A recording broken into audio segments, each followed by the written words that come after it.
கர்த்தருடைய பரிசுத்த நாமத்துக்கு மகிமை உண்டாகட்டும். ஆண்டவராகிய இயேசு கிறிஸ்துவின் இனிய நாமத்திலே நாங்கள் உங்களை வாழ்த்துகிறோம், வரவேற்கிறோம். புதிதாக யாராவது வந்திருப்பீர்கள் என்றால் எங்கள் அன்பின் வாழ்த்துதலை நான் உங்களுக்கு தெரிவிக்கிறேன். இந்த கர்த்தருடைய நாளிலும் கர்த்தர் நம்மை இப்படியாய் கொட்டி சேர்த்த பெரிய கிருபைக்காக ஆண்டவருக்கு நன்றி சொல்கிறோம். இன்னொரு வாய்ப்பு, கர்த்தருடைய சமூகத்தில் வந்து கர்த்தருடைய வார்த்தையை கற்றுக்கொள்ளும்படியாக கர்த்தர் நமக்கு கொடுத்த இன்னொரு நல் வாய்ப்புக்காக கர்த்தருக்கு நான் நன்றி சொல்கிறேன். இந்த நாளிலும் ஏதோ 3 குறிப்பு 4 குறிப்புன்றது என் இடத்துல இல்லை.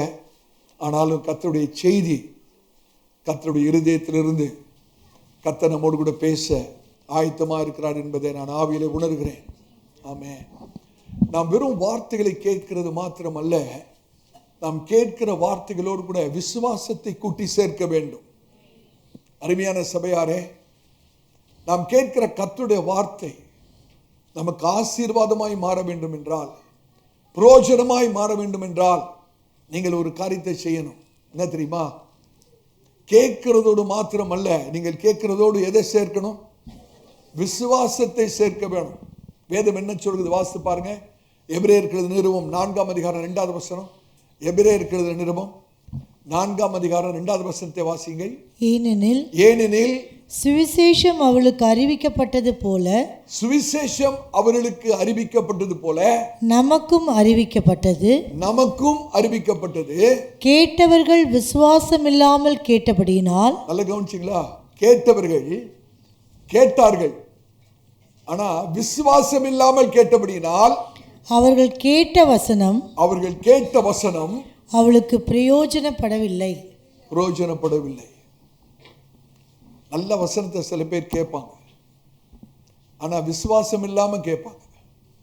கர்த்தர் என்னோடு பேசுகிறார் என்ற விசுவாசம் இருக்காது. இது கர்த்தருடைய வார்த்தை, கர்த்தர் தான் பேசுகிறார் என்ற விசுவாசம் இருக்காது.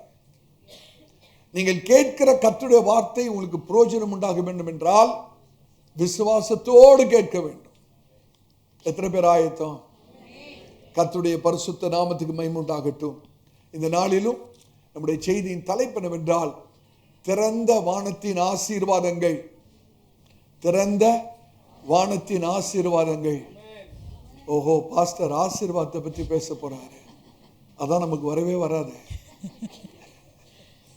இன்னைக்கு ஆசீர்வாதத்தை குறித்து பேச போகிறது இல்லை. ஆமென். அடுத்த ஞாயிற்றுக்கிழமை செய்திக்கு இன்னைக்கு முன்னுரையை தான் நான் பேச போகிறேன். I am going to speak only the introduction for my next Sunday message. அடுத்த ஞாயிற்றுக்கிழமைக்கான முன்னுரை, இன்றைக்கு ஆயத்தப்படுதல். ஆமென். ஆசீர்வாதம் எப்போ தெரியுமா? நவம்பர் 1 சண்டே தான். அதுக்கு இப்போ ஆயத்தம். கர்த்தருடைய பரிசுத்த நாமத்துக்கு மகிமை உண்டாகட்டும். ஆமென். இன்றைக்கு கேட்கிற சத்தியம் நம்ம ஆயத்தப்படுத்தும். அடுத்த ஞாயிற்றுக்கிழமை கேட்கிற சத்தியம் நம்மளை முன்னேற செய்யும்.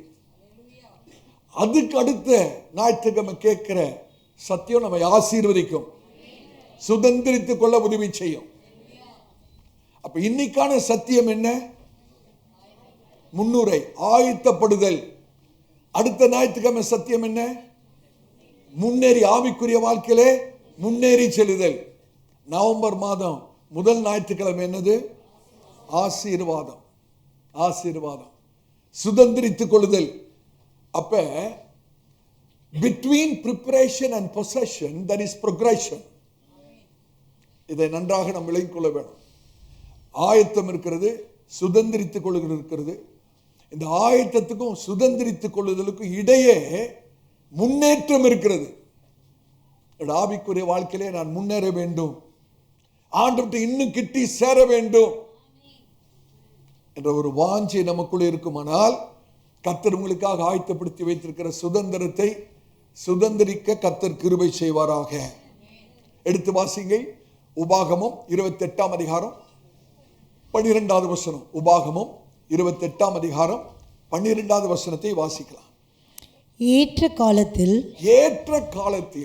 உன் தேசத்திலே மழை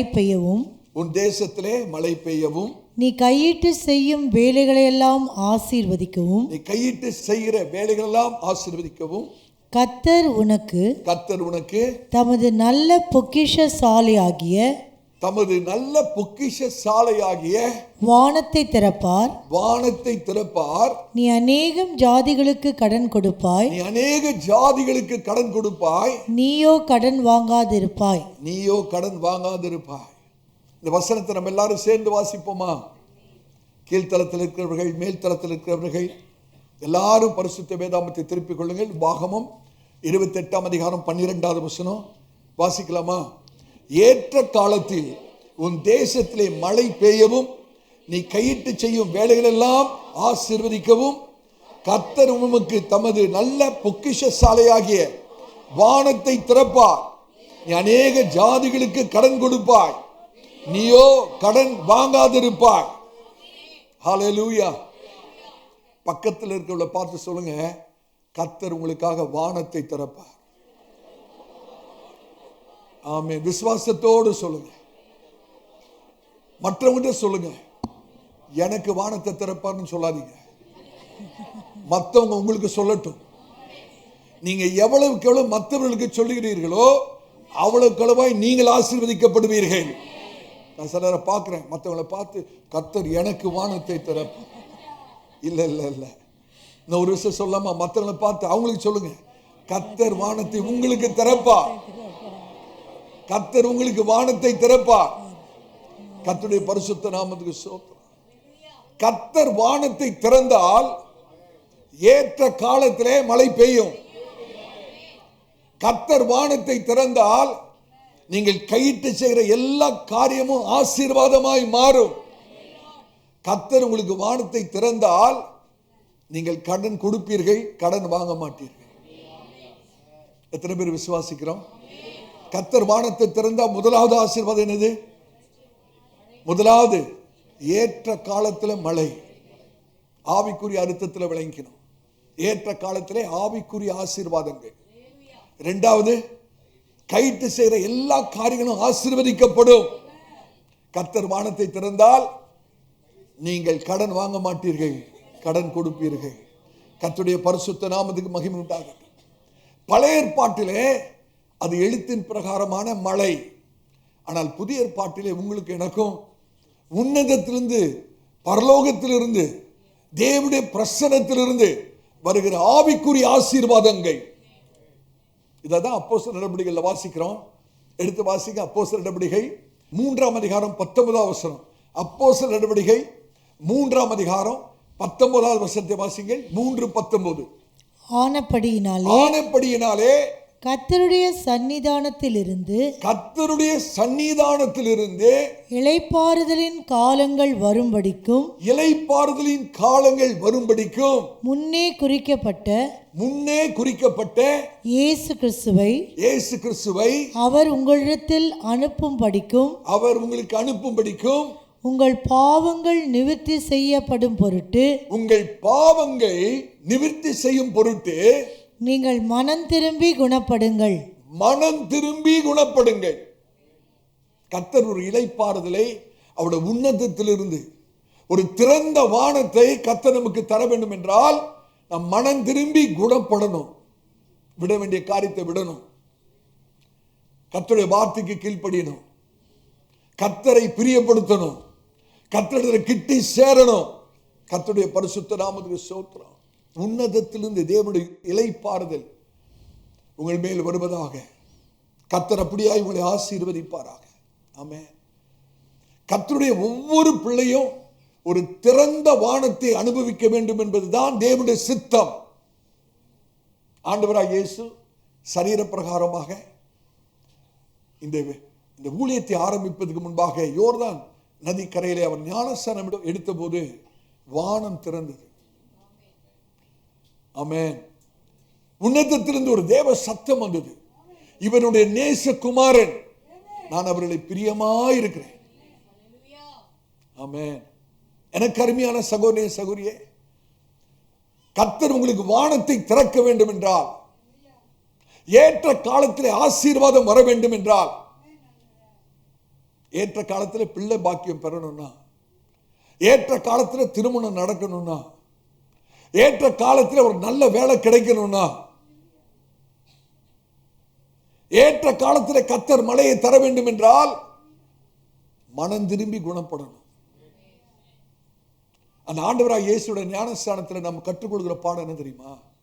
பிதாவானவர் ஆண்டவராய் இயேசுவை குறித்து ஒரு சாட்சி கொடுக்கிறாரு பாருங்க. இவர் என் நேசகுமார், இவரிலே நான் பிரியமாயிருக்கிறேன். எத்தனை பேருக்கு திறந்த வானம் வேணும்? கர்த்தர் இடத்திலிருந்து இந்த சாட்சியை பெறணும். மற்றவங்க நம்ம குறித்து சொல்கிற சாட்சி அல்ல. மற்றவங்க என்னென்னமோ சொல்லலாம் நம்மளை பத்தி, அதெல்லாம் நமக்கு வேண்டாம். கர்த்தர் உங்களையும் என்னையும் குறித்து ஒரு சாட்சி சொல்ல வேண்டும். இந்த மகன், இந்த மகள் என்னுடைய இருதயத்துக்கு பிரியமான மகன், பிரியமான மகள். ஹல்லேலூயா. நான் இந்த மகனிலே பிரியமாயிருக்கிறேன், இந்த மகளிலே நான் பிரியமாயிருக்கிறேன். அப்ப ஒரு திறந்த வானத்தை நாம் அனுபவிக்க வேண்டும் என்றால் கர்த்தருக்கு பிரியமானவர்களாய் மாற வேண்டும். எத்தனை பேர் தீர்மானம் எடுக்கலாம்? இன்னைக்கு ஒரு தீர்மானம் எடுப்போமா? ஆண்டவரே, நான் ஒரு தீர்மானம் எடுக்கிறேன், நமக்கு பிரியமாய் வாழ ஒப்பு கொடுக்கிறேன். I decide to live a life pleasing unto the Lord. நீங்க தீர்மானம் எடுத்து பாருங்களேன், கண்டிப்பாக உங்களுடைய வாழ்க்கையில ஒரு திறந்த வானத்தின் அனுபவம் இருக்கும். கர்த்தர் நமக்காக வானத்தை திறக்க வேண்டும் என்றால் நமக்குள்ளே ஒரு உடைக்கப்படுதலின் அனுபவம், உண்மையான மனம் திரும்புதலின் அனுபவம், ஒரு ஆழமான உடைப்பின் அனுபவம் நமக்கு வேண்டும். ஹல்லேலூயா. நான் அந்த இங்கிலீஷ் சர்வீஸ்ல இப்படியாக சொன்னேன், brokenness on earth creates openness in heaven. பரலோகம் நமக்கு திறக்கப்பட வேண்டுமானால் நம்முடைய இருதயம் உடைக்கப்பட வேண்டும். உண்மையான மனம் திரும்புதல். ஆண்டவரே, உண்மையாய் மனம் திரும்பி பக்கமாய் திரும்புகிறேன். உமக்கு பிரியமில்லாத அநேக காரியங்களை செய்திருக்கிறேன், அநேக சமயங்களில் உம்மை துக்கப்படுத்தி இருக்கிறேன். நான் மனம் திரும்புகிறேன் ஆண்டவரே என்று சொல்லி உடைக்கப்பட்ட அனுபவத்தோடு கூட கர்த்தருடைய சமூகத்தில் நாம் வரும்போது கர்த்தர் நமக்கு ஒரு திறந்த வானத்தின் அனுபவத்தை வைத்து. திறந்த வானம் என்றால் என்ன சகோதரனே, சகோதரியா? நாம் திறந்த வானத்தை குறித்து பேசுகிறோம். திறந்த வானம் என்றால் என்ன? வானத்தை திறப்பார்னு வாஸ்தவம்ல. வானத்தை கர்த்தர் திறக்கிற ஒரு அனுபவம் என்னவென்றால், தேவனை எளிதாக அணுகுகிற ஒரு ஸ்லாக்கியம். ஆமென். Open heaven is a place where we have free access to God and easy access to God. சில சமயத்தில் கர்த்தர் உங்களை விட்டு தூரமா இருக்கிறது உணர்றோம்ல, சில சமயத்தில் நம்ம ஆண்டவரை விட்டு தூரமா இருக்கிறது உணர்றோம்ல. ஆனா திறந்த வானத்தின் அனுபவம் என்றால் தேவனை இலகுவாக அணுகுகிறது, அவரோடு கூட அந்யோன்யமாக அவரோடு கூட பேசி சம்பாஷித்து அவருடைய பிரசன்னத்தை உணர்கிறது தான் திறந்த வானத்தின் அனுபவம் என்று சொல்லுகிறேன். அப்போஸ்தலனாகிய பவுல் அவர் நிருபங்களை எழுதும் போது மூன்றாவது வானத்தை குறித்து அவர் எழுதுகிறார். யூத ரபிமார்கள் சொல்கிறார்கள் 7 வானங்கள் இருக்கிறது, தேவாதி தேவன் பரிசுத்தர் 7வது வானத்திலே வாசமாயிருக்கிறார் என்று சொல்லுகிறார்கள். ஆனா வேதத்தின் அடிப்படையில் 7 வானமும் எத்தனை வானமான கரெக்ட் 3 வானம் கண்டிப்பா இருக்குன்னு தெரியும். அப்படிதானே? அப்போஸ்தலனாகிய பவுல் தன்னுடைய அனுபவத்தை குறித்து எழுதும் போது அந்த மனிதன் 3வது வானத்துக்கு எடுத்துக்கொள்ளப்பட்டான் என்று சொல்லி எழுதுகிறார். அந்த வசனத்தை வாசிங்க. 2 கொரிந்தியர் 12ஆம் அதிகாரம் 2வது வசனம். 2 கொரிந்தியர் 12ஆம் அதிகாரம் 2வது வசனத்தை வாசிங்க. கிறிஸ்துவுக்குள்ளான ஒரு மனுஷனை அறிவேன். அவர் எழுதுற விதத்தை பாருங்களேன். அப்போஸ்தலனாகிய பவுல் எழுதுற கிறிஸ்துவுக்குள்ளான ஒரு மனுஷனை நான் அறிவேன். அவன் 14 வருஷத்திற்கு முன்னே 3ஆம் வானம் வரைக்கும் எடுக்கப்பட்டான். 3ஆம் வானம் வரைக்கும் எடுத்துக்கொள்ளப்பட்டான். அவன் சரீரத்தில் இருந்தானோ சரீரத்திற்கு புறம்பாய் இருந்தானோ அதை அறியேன். தேவன் அறிவார்.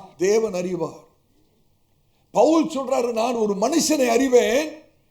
14 வருஷத்துக்கு முன்பாக அந்த மனுஷன் 3வது வானத்துக்கு எடுத்துக்கொள்ளப்பட்டான் அப்படின்னு சொல்லிட்டு அவர் தன்னோட அனுபவத்தை சொல்றாரு பாருங்க.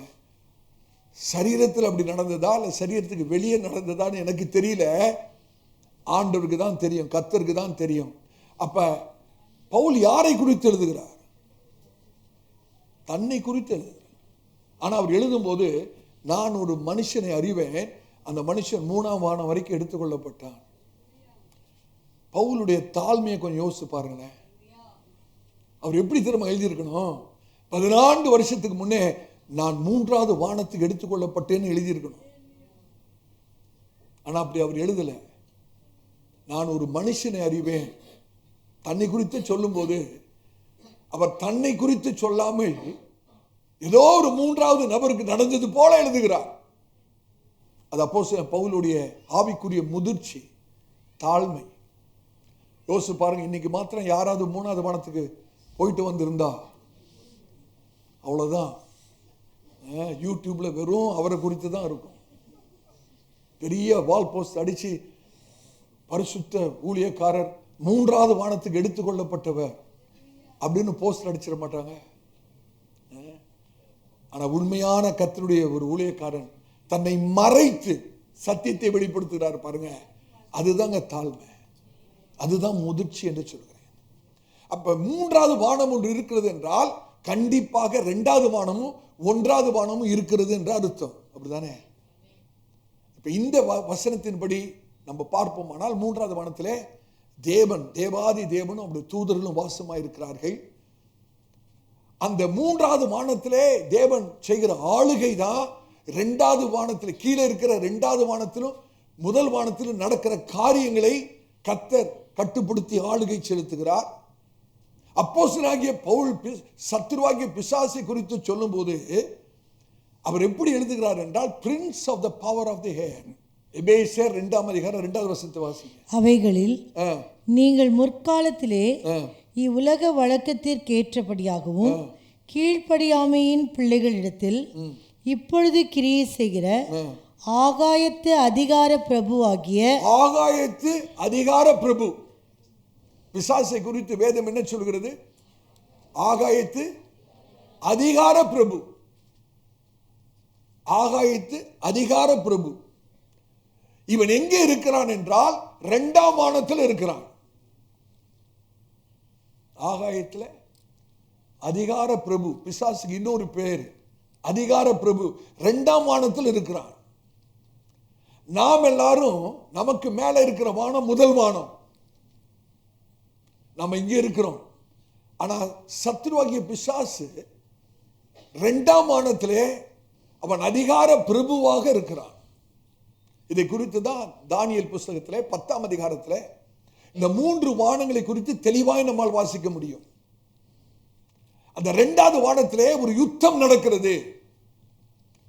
தானியேல் 1 வானத்தின் கீழே, இந்த ஆகாய விரிவுக்கு கீழே உபவாசித்து ஜெபித்துக் கொண்டிருக்கிறார். தானியேலுடைய ஜெபம் 3வது வானத்தில் உள்ள தேவனிடத்திலே அவருடைய சந்நிதியிலே போய் எட்டுகிறது. தேவன் 3வது வானத்திலிருந்து பதிலை அனுப்புகிறார். 1வது வானத்துக்கு கீழே இருக்கிற தானியேலுக்கு பதிலை அனுப்புகிறார். அங்க தேவனிடத்திலிருந்து பதில் வரும்போது, அந்த 2வது வானத்துக்கு வரும்போது, அந்த 2வது வானத்திலே ஒரு பெரிய யுத்தம் நடக்கிறது. அந்த பிரதான தூதனாகிய மிகாவேலுக்கும் சத்துருவாகிய விழுந்து போன தூதன், வேதத்திலே பெர்சியாவின் அதிபதி என்று எழுதப்பட்டிருக்கிறது, அவனுக்கு யுத்தம் நடக்கிறது. கர்த்தர் அனுப்பினதான அந்த பதில் தானியேலை வந்து சேரக்கூடாதபடி தடை செய்கிற ஒரு ஆவி 2ஆம் வானத்திலே கிரியை செய்து கொண்டிருக்கிறது. ஆனா கர்த்தருக்கு ஸ்தோத்திரம், அந்த பொல்லாத ஆவி தேவன் அனுப்பின பதில் வரக்கூடாதபடி தடை பண்ணினாலும் கர்த்தர் மிகாவேலை அனுப்பி போராட்டத்தை நடத்தி ஜெயித்து தானியேலை அந்த பதில் வந்து சேருகிறது.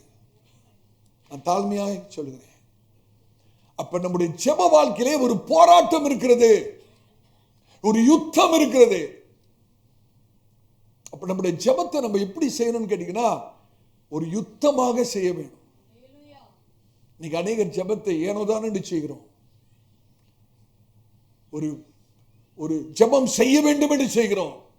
சகோதரனே, சகோதரியே, நான் சொல்றேன், ஒரு உண்மையான ஜெபம் யுத்தம். It's a spiritual warfare. யோசித்து பாருங்க, தானியேல் மாத்திரம் 18வது நாளிலே ஜெபத்தை நிறுத்தி இருந்தா நாங்க இருக்கும், பதில் வந்திருக்காது. அப்படிதானே?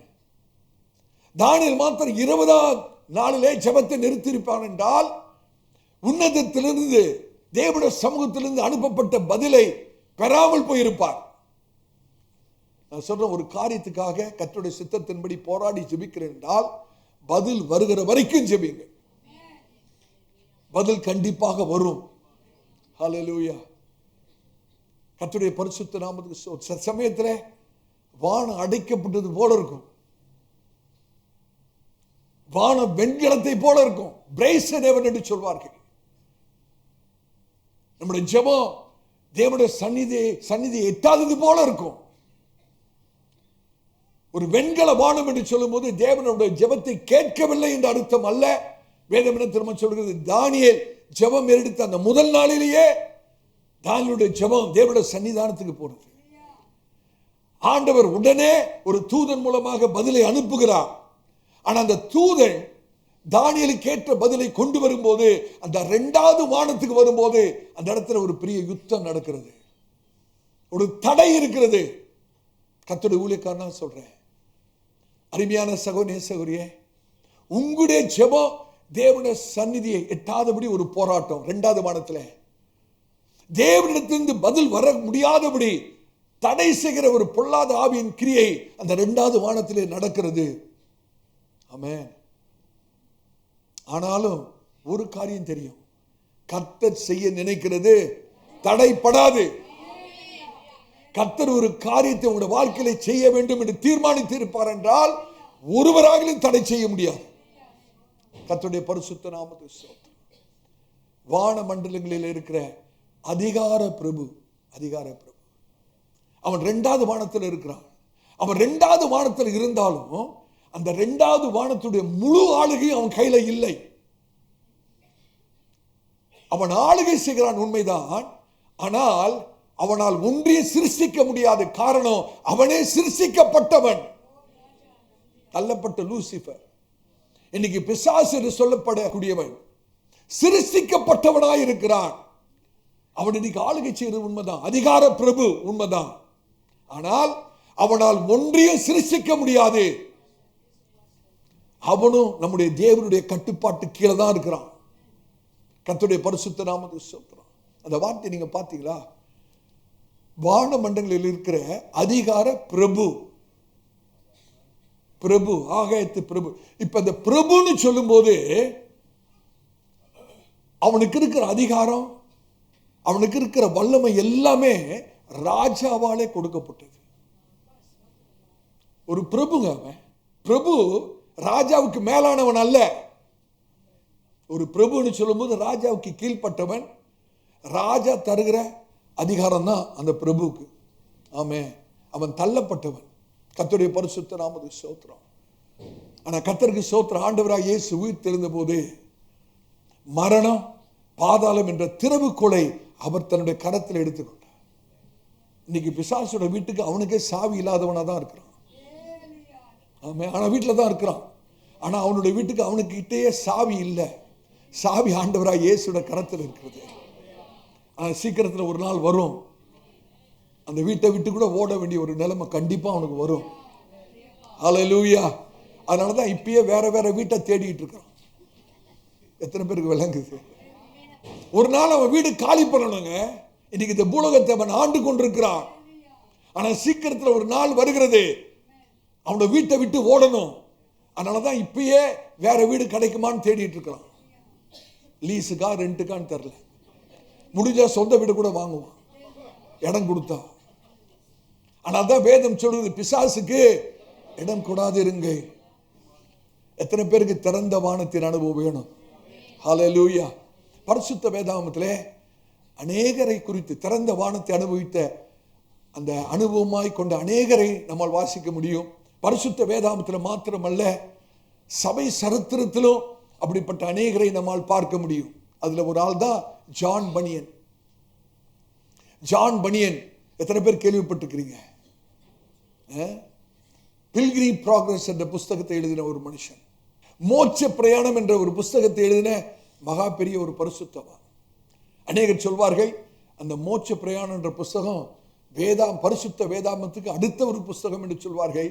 ஆனால் ஜான் பனியன் அந்த புஸ்தகத்தை அவர் எழுதின ஒரு சிறந்த புஸ்தகமாக பார்க்கவில்லை.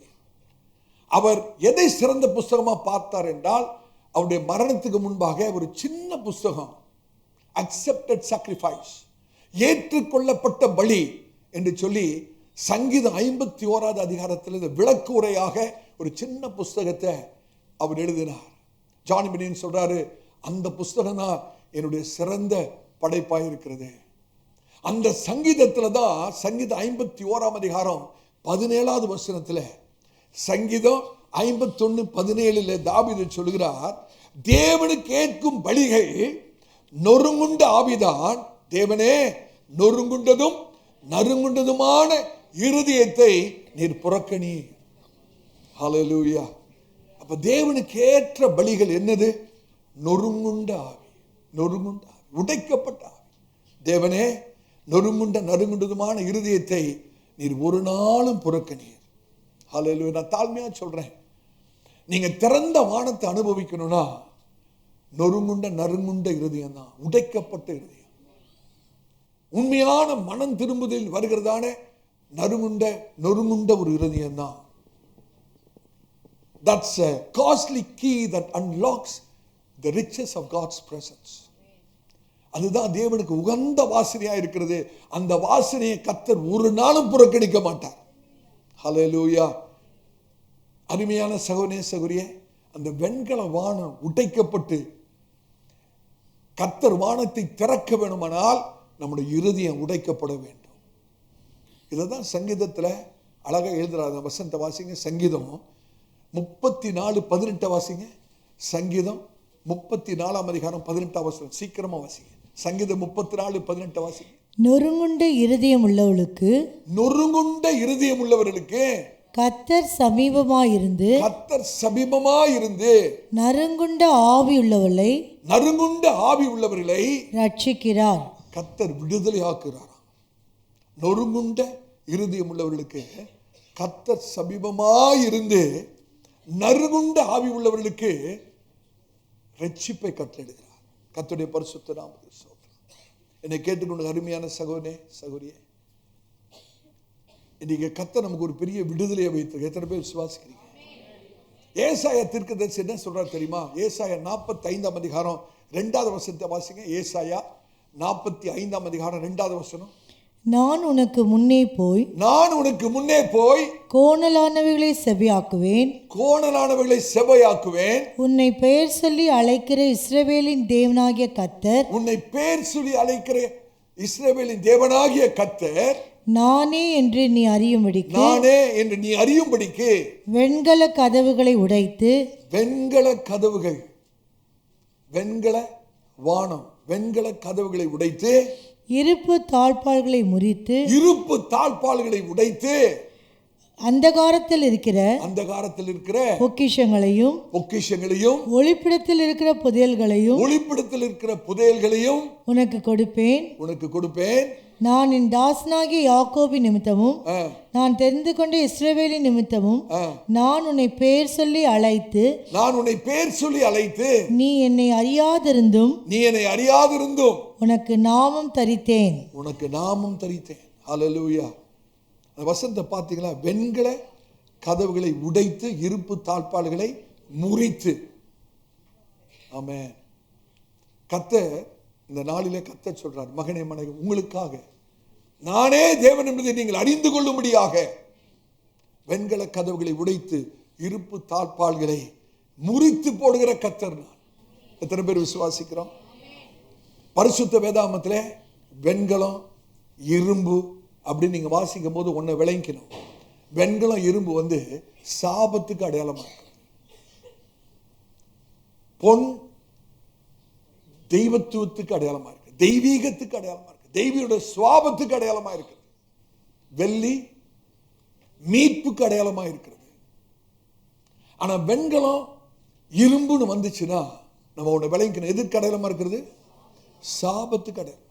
ஏன் அது சாபத்துக்கு அடையாளமா இருக்கு என்றால், காயினுடைய சந்ததியினாலதான் வெண்கலமும் இரும்பும் கண்டுபிடிக்கப்பட்டது. காயினுடைய சந்ததியினாலதான் வெண்கலமும் இரும்பும் கண்டுபிடிக்கப்பட்டது. எடுத்து வாசித்து பாருங்க. ஆதியாகமம் 4ஆம் அதிகாரம் 22வது வசனத்தை வாசிங்க. ஆதியாகமம் 4ஆம் அதிகாரம் 22வது வசனம். சில்லாளும் தூபால் காயினை பெற்றாள். அவன் பித்தளை இரும்பு முதலியவற்றின் தூபால் காயின் பித்தளை இரும்பு முதலியவற்றை தொழிலாளர் யாவருக்கும் ஆசாரியனானான். ஆமென். தூபால் காயின் அவன் யாருன்னு கேட்டீங்கன்னா காயினுடைய சந்ததி. அவர் மூலமாக தான் பித்தளையும் இரும்பும் கண்டுபிடிக்கப்பட்டது. அப்ப அந்த பித்தளை வெண்கலம் இரும்புக்கு பதிலாக சாபம் என்று வைத்து அந்த வசனத்தை வாசித்து பாருங்க. ஏசாயா 45ஆம் அதிகாரம் 2வது வசனத்தில் கர்த்தர் என்ன சொல்றார்? ஏசாயா 45ஆம் அதிகாரம் 2வது வசனத்திலே, நான் உனக்கு முன்பாய் போய் கோண அளவுகளை செவையாக்குவேன், உன்னை பெயர் சொல்லி அழைக்கிற இஸ்ரவேலின் தேவனாகிய கர்த்தர் நானே என்று நீ அறியும்படிக்கு சாபங்களை முறித்து ஹல்லேலூயா வானங்களை திறந்து உன்னதமான ஆசீர்வாதங்களாலே நான் உன்னை ஆசீர்வதிப்பேன். அந்த வெண்கலம் இரும்புன்னு சொல்லும்போது சாபம். ஆண்டவர் சொல்றாரு, நான் உனக்கு முன்பாக போய் கோணலானவளை செவைப்படுத்தி சாபங்களை முறித்து வானத்தை திறந்து உன்னதமான ஆசீர்வாதத்தாலே நான் உன்னை நிரப்புவேன் என்று கர்த்தர் சொல்றார். எத்தனை பேர் விசுவாசிக்கிறோம்? கர்த்தருடைய பரிசுத்த நாமத்துக்கு ஸ்தோத்திரம். இன்னைக்கு உலகம் இன்னும் கிறிஸ்தவர்கள் என்ன தெரியுமா சொல்றாங்க? எங்களுக்கு ஒரு எழுப்புதல் வேண்டும், நாங்கள் தேவனுடைய வல்லமையான அசைவாடுதலை பார்க்க வேண்டும், தேவனுடைய வெளியரங்கமான பிரசன்னத்தை உணர வேண்டும். கேட்குறீங்களா சபையாரே? உலகம் எங்கும் இந்த வாஞ்சை இருக்கிறது.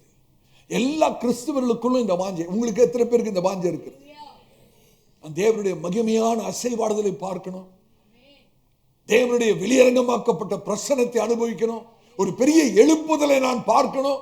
எல்லாருக்கும் ஆசை இருக்கிறது. ஆனால் துரதிர்ஷ்டவசமாக தாவீது செய்த தவறில் இருந்து நாம் இன்னும் பாடத்தை கற்றுக்கொள்ளாமல் இருக்கிறோம். அதான் பிரச்சனையே. ஏன் எழுப்புதல் தாமதமாகிறது? ஏன் தேவனுடைய வெளியரங்கமாக்கப்பட்ட சமூகத்தை இன்னும் உணர முடியாமல் இருக்கிறது? காரணம் என்ன தெரியுமா? அன்றைக்கு தாவீது செய்த தவறை நாம் இன்றைக்கு செய்து கொண்டிருக்கிறோம். அன்றைக்கு தாவீது செய்த தவறிலிருந்து புதிய ஏற்பாட்டு சபை பாடத்தை இன்னும் கற்றுக்கொள்ளாமல் இருக்கிறது. அதுதாங்க காரணம். அன்றைக்கு தாவீது செய்த தவறு தான் இன்னைக்கு கர்த்தருடைய பிள்ளைகள், விசுவாசிகள், திருச்சபை செய்து கொண்டிருக்கிறது. நம்ம எல்லாருக்கும் தெரியும். தேவன் தாவீதை சமஸ்த இஸ்ரவேலுக்கும் ராஜாவாக அபிஷேகம் பண்ணின போது தாவீது செய்த முதல் காரியம் என்ன தெரியுமா? அபினதாப் வீட்டில் இருந்த உடன்படிக்கை பெட்டியை எருசலேமுக்குள்ளே கொண்டு வருகிறார். கர்த்தருடைய செய்தியை கூர்ந்து கவனிக்கணும்.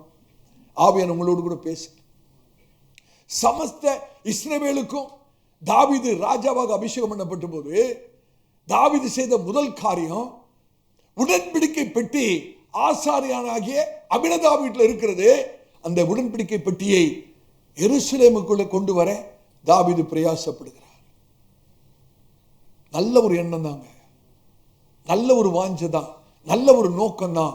ஆனால் செய்த விதம் தப்பு. அநேக சமயத்தில் நம்மளோட நோக்கம் சரியா இருக்கும், வாஞ்சை சரியா இருக்கும், செய்கிற விதம் சரியா இருக்காது. நோக்கம் மாத்திரமல்ல, செய்கிற விதம், தேவனுக்கு முன்பாக செய்கிற காரியங்கள் செம்மையா இருக்க வேண்டும், தேவனுடைய வார்த்தைக்கு ஏற்ப இருக்க வேண்டும். நல்ல எண்ணங்கள் இருந்தா போதாது, நல்ல நோக்கங்கள் இருந்தா போதாது. அந்த நோக்கத்தை எந்த விதத்திலே நாம் நிறைவேற்றுகிறோம், தேவனுடைய வார்த்தையின் அடிப்படையிலே செய்கிறோமா என்பது மிக மிக முக்கியம். அந்த பகுதியை நீங்க எடுத்து வாசித்து பாருங்க. 1 நாளாகமம் 13ஆம் அதிகாரம் 9-10 வசனங்கள். ரொம்ப முக்கியமான ஒரு வேத பகுதி இது. 1 நாளாகமம் 13ஆம் அதிகாரம் 9-10 வசனங்கள். அவர்கள் கீதோனின் களம் மட்டும் வந்தபோது மாடுகள் இடறினபடியினால் ஊசா பெட்டியை பிடிக்க, நல்ல கவனிச்சிங்களா, ஊசா பெட்டியை பிடிக்க தன் கையை நீட்டினான். அப்பொழுது கர்த்தர் ஊசாவின் மீது கோபம் மூண்டவராகி அவன் தன் கையை பெட்டி அண்டைக்கு நீட்டினது நிமித்தம் அவன் தன் கையை பெட்டி அண்டைக்கு நீட்டினது நிமித்தம் அவனை அடித்தார். அங்கே அவன் தேவ சமூகத்தில் செத்தான். அவன் அங்கே தேவ சமூகத்திலே செத்தான். அநேக சமயத்தில் இப்படிப்பட்ட பகுதிகளை நீங்க வாசிக்கும் போது ஊசா பண்ணது என்ன தப்பா? களத்திலே அந்த பெரிய ஒரு கூட்டம், திரளான கூட்டம் உடன்படிக்கை பெட்டியை கொண்டு வருகிறார்கள். ஒரு புதிய வண்டியில வைத்து அந்த மாடுகள் அந்த அந்த வண்டி இழுத்து கொண்டு வருகிறது. அந்த களத்தில் வந்தபோது மாடுகள் இடறுகிறது. எங்கே உடன்படிக்கை பெட்டி கீழே விழுந்து விடுமோ என்று சொல்லி ஊசா கையை நீட்டி உடன்படிக்கை பெட்டியை தொடுகிறான். தேவனுக்கு கோபம் உண்டாகிறது. ஊசா தன்னுடைய கையை நீட்டி உடன்படிக்கை பெட்டியை தொட முற்பட்டபடினாலே தேவனுடைய கோபம் மூண்டு ஊசாவை அங்கே அடிக்கிறார். ஊசா தேவனுடைய பிரசன்னத்திலே அவன் செத்து போகிறான். அருமையான சபையாரே, கர்த்தர் ஏங்க அப்படி செய்யணும்? ஊசா ஒரு நல்ல காரியத்தை தான் செய்ய. எங்க உடன்படிக்கை பெட்டி கீழே விழுந்துருமோ? உடன்படிக்கை பெட்டி தேவ சமூகத்துக்கு பிரசன்னத்துக்கு அடையாளமா இருக்கிறது. உடன்படிக்கை பெட்டி கீழே விழுந்து விடக்கூடாதே என்று சொல்லி ஊசா கையை நீட்டி அந்த உடன்படிக்கை பெட்டியை பிடிக்கிற அந்த சமயத்தில் தேவனுக்கு கோபம் மூழ்கிறது. கையம் நீட்டின மாத்திரத்தில் ஊசாவை அடிக்கிறார். அதே இடத்துல தேவ சமூகத்திலே ஊசா செத்து. ஆவியானவர் பேசுகிற கவனிங்க. கீதோனின் களம் வந்தபோது மாடுகள் இடறினபடினால் மாடுகள் இடறினபடினால் ஆவியானவர் பேசுறதால கவனிங்க. மாடுகள் இடறுகிறது. மாடுகள் இன்னும் முன்னே போக தயங்குகிறது. சகோதரனே, சகோதரியே, மாடுகளுக்கு தெரியுது ஏதோ தவறு நடக்குது. மனுஷனுக்கு தெரியல. பார்த்தீங்களா? இந்த பிரயாணத்தில் ஏதோ தவறு இருக்கிறது என்று யாருக்கு தெரியுது? மாடுகளுக்கு தெரியுது. கர்த்தர் இந்த ஆராதனையிலே பிரியமா இல்லை. யோசிச்சு பாருங்க. உடன்படிக்கை பெட்டி அவர்கள் சுமந்து அந்த புதிய வண்டியில வைத்து மாடுகள் இழுத்து கொண்டு போகிறது. ஒரே பெரிய ஒரு ஆராதனை நடக்கிறது. கரகோஷம், தேவனை துதித்து ஆராதித்து எக்காலத்தை முழங்கி பெரிய ஒரு ஆராதனை நடந்து கொண்டிருக்கிறது. மாடுகளுக்கு தெரியுது இந்த ஆராதனை சரியில்லை என்று, இந்த பிரயாணம் சரியில்லை என்று மாடுகளுக்கு தெரிகிறது. மாடுகள் இடறினபடினால் துக்கமான காரியம் என்ன தெரியுமா? மாடுகளுக்கு தெரியுது, மனுஷனுக்கு தெரியல. எவ்வளவு துக்கம்! இன்னைக்கு அநேக கர்த்தருடைய பிள்ளைகளுக்கு தன்னுடைய வாழ்க்கையில நடக்கிற செய்கிற தவறுகள் இன்னும் தெரியாமல் இருக்கிறது. கர்த்தர் பிரியமா இல்லை. ஒரு ஆவிக்குரிய பிரயாணத்திலே கர்த்தர் பிரியமா இல்லை என்று சொல்லி மாடுகளுக்கு தெரியும் போது மனுஷனுக்கு தெரியாம போகிறது எவ்வளவு துக்கமான காரியம். யோசித்து பார்க்க வேண்டிய விஷயம். அதனால்தான் ஏசாயா தீர்க்கதரிசி எழுதுகிறார். எடுத்து வாசிங்க. ஏசாயா 1:3 வாசிங்க. ஏசாயா 1:3 மாடு தன் எஜமானையும் கழுதை தன் ஆண்டவனின் முன்னணையையும் அறியும். இஸ்ரவேலோ அறிவில்லாமலும் என் ஜனம் உணர்வில்லாமலும் இருக்கிறது என்கிறார். என் ஜனம் உணர்வில்லாமல் இருக்கிறது என்றார். மாடுக்கு தெரியுதுங்க எஜமான, கழுதைக்கு தெரியுது ஆண்டவருடைய முன்னணி. ஆனா ஆண்டவர் சொல்றார், இஸ்ரவேலோ, நான் தெரிந்து கொள்ளப்பட்ட ஜனமோ அறியாமலும் உணர்வில்லாமல் இருக்கிறார்கள். ஆவியானவர் பேசுறார். பிரதர், சிஸ்டர், ஆவியானவர் பேசுறார். எத்தனை நிமிஷம் ஆவியானவர் வேதனைப்படுறார் தெரியுமா? சில காரியங்களை நம்ம செய்யறோம், சில காரியங்களை பேசுறோம், பதஷ்டப்பட்டு பேசுறோம், நமக்கே தெரியல தப்பு பண்றோம்னு.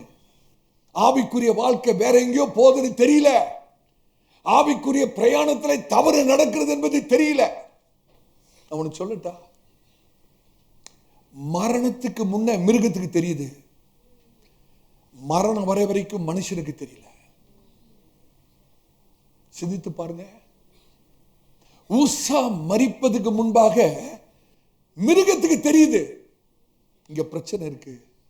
ஆண்டவர் துக்கப்படுறாரு, ஆண்டவர் வேதனைப்படுறாரு, ஏதோ கர்த்தருடைய வார்த்தைக்கு மீறி நடக்கிறது, தவறு நடக்கிறது என்று சொல்லி ஒரு மரணத்துக்கு முன்பாக மாடுகளுக்கு தெரிகிறது.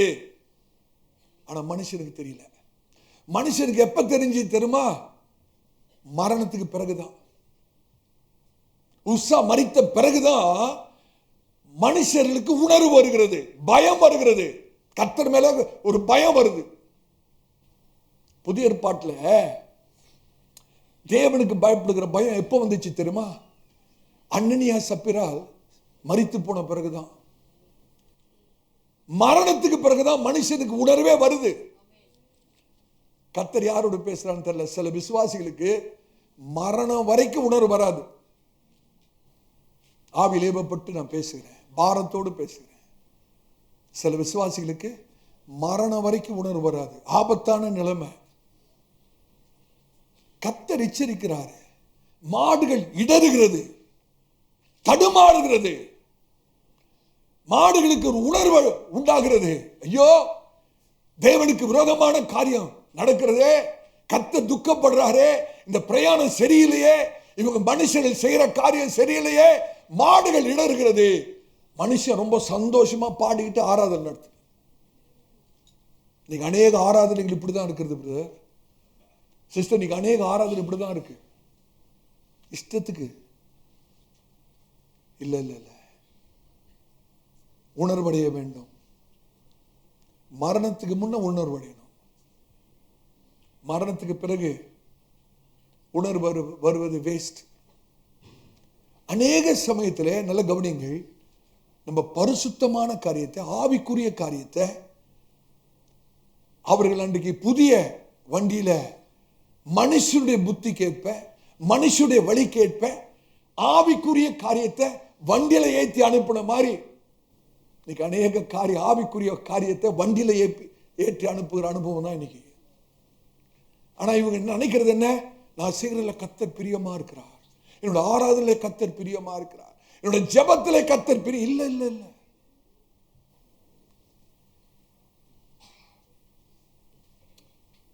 ஆவியான பேசுற சகோதரனே, எப்ப திரும்ப அவங்களுக்கு உணர்வு வருது? மரணத்தை பார்க்கிறான், உஸ்ஸா அடிக்கப்படுகிறார், தேவ சமூகத்திலே அவன் செத்து போகிறார். அப்பதான் ஜனங்கள் உணர்வடைகிறார். அப்பதான் தாவீதுக்கே பயம் வருது. அப்பதான் பிரயாணம் நிக்குது. அது வரைக்கும் பிரயாணம் தொடர்ந்து போயிட்டே இருக்கு. ஆண்டவர் சொல்றாரு, மகனே நில், தொடர்ந்து போகாதே, தொடர்ந்து போகாதே. கர்த்தர் யாரோ ஒரு நபரோடு கூட தீர்க்க தரிசனமாய் சொல்லுகிறார், நீ தொடர்ந்து போகாதே, ஆபத்து உனக்கு முன்பாக இருக்கிறது, உன் பாவத்திலே தொடராதே. எத்தனை காலம் ஆவியானவரை துக்கப்படுத்திக் கொண்டிருப்பாய்? எத்தனை காலம் பரிசுத்தருடைய இருதயத்தை உடைத்துக் கொண்டிருப்பாய்? உன் பிரயாணத்தை தொடராதே, நில். அவனு சொல்லட்டா, தேவனுடைய மகிமையை ஒரு வண்டியில ஏற்றி மாடுகள் இழுத்துட்டு போற அளவுக்கு தேவ பிரசனம் ரொம்ப மலிவாயிடுச்சுல அவர்களுக்கு. யோசிச்சு பாருங்க. ஒரு போதும் அவருடைய மகிமையை வண்டியில ஏற்றி மாடுகள் இழுக்க கர்த்தர் அனுமதிக்க மாட்டார். அந்த தேவனுடைய மகிமையின் பிரசனத்தை பரிசுத்தமாக்கப்பட்ட, சுத்திகரிக்கப்பட்ட ஆசாரியர்கள் தங்களுடைய தோள்களிலே சுமந்து செல்ல வேண்டும். இன்னைக்கு அநேக கர்த்தருடைய பிள்ளைகள் என்ன செய்றாங்க தெரியுமா? We expect somebody or something else to sweat out the hard part of revival. நம்மளுக்கு எழுப்புதல் வேணும், தேவ பிரசன்னம் வேணும், கர்த்தர் தயவு செய்யணும், இளைப்பாறுதல் உன்னதத்திலிருந்து வரணும். ஆனா அதுக்கு நான் ஒன்றும் பண்ண மாட்டேன், ஏற்றி அனுப்பிடுவேன். யாராவது சுமந்துக்கிட்டுமே. வேற ஒருத்தர் இன்னொன்னு தேவனுடைய சமூகத்தை சுமந்துக்கிட்டோம். ஆனா எனக்கு என்ன வேணும்? ஆசீர்வாதம் வேணும், இளைப்பாறுதல் வேணும், தேவ பிரசன்னம் வேணும். நடக்காத விஷயம் சொல்றேன். நம்ம எந்த பிரயாசம் எடுக்க மாட்டோம், நம்ம சுமக்கிறதுக்கு ஆயத்தமா இருக்க மாட்டோம், நம்ம ஒன்றுமே செய்ய மாட்டோம். ஆனா சுமக்கிற அவர்களோடு கூட சேர்ந்து நடந்து நம்ம தேவ சமூகத்தை அனுபவிச்சிடணும். You know what we want? We just want to sing and dance in the procession. அருமையான சபையாரே, நீங்க அநேக கர்த்தருடைய பிள்ளைகள் ஆவிக்குரிய காரியத்தை ரொம்ப லேசா நினைச்சிட்டீங்க. தேவ சமூகத்தை ரொம்ப லேசா நினைச்சிட்டீங்க. உங்களுடைய ரட்சிப்பை சாதாரணமாக நினைத்து விட்டீர்கள். இல்ல இல்ல, அன்றைக்கு போன அந்த திரளான கூட்டத்தை கொஞ்சம் கற்பனை பண்ணி பாருங்களேன். உடன்படிக்கை பெட்டி போகிறது புதிய வண்டியில, அந்த மாடுகள் உடன்படிக்கை பெட்டி இழுத்து கொண்டு போகிறது. தாவீது, அவருடைய தேசத்தார், ஆசாரியர்கள், ஆராதனைக்காரர்கள், திரளான கூட்டம். அப்படிதான் வீட்டில இருந்து எருசலேமுக்கு நேரா போகிறது. ஒரு பெரிய எழுப்புதலின் ஊர்வலம் போல இருக்கு. It looked like a revival celebration. நான் கேட்கிறேன், அந்த எழுப்புதலின் ஊர்வலம் எவ்வளவு நேரத்துக்கு போகும்? எவ்வளவு நேரத்துக்கு போகும்? எழுப்புதலின் ஊர்வலம் போல தெரியுது. How long it can go on smoothly? பிரச்சனை இல்லாம எவ்வளவு நேரத்துக்கு போக முடியும்? களத்தில் வந்தபோது மாடுகள் இடறினபடினாலே, அதை நான் சொல்றேன், ஆண்டுடைய ஸ்பீட் பிரேக்கர் பிரதர். அது ஆண்டுடைய ஸ்பீட் பிரேக்கர்.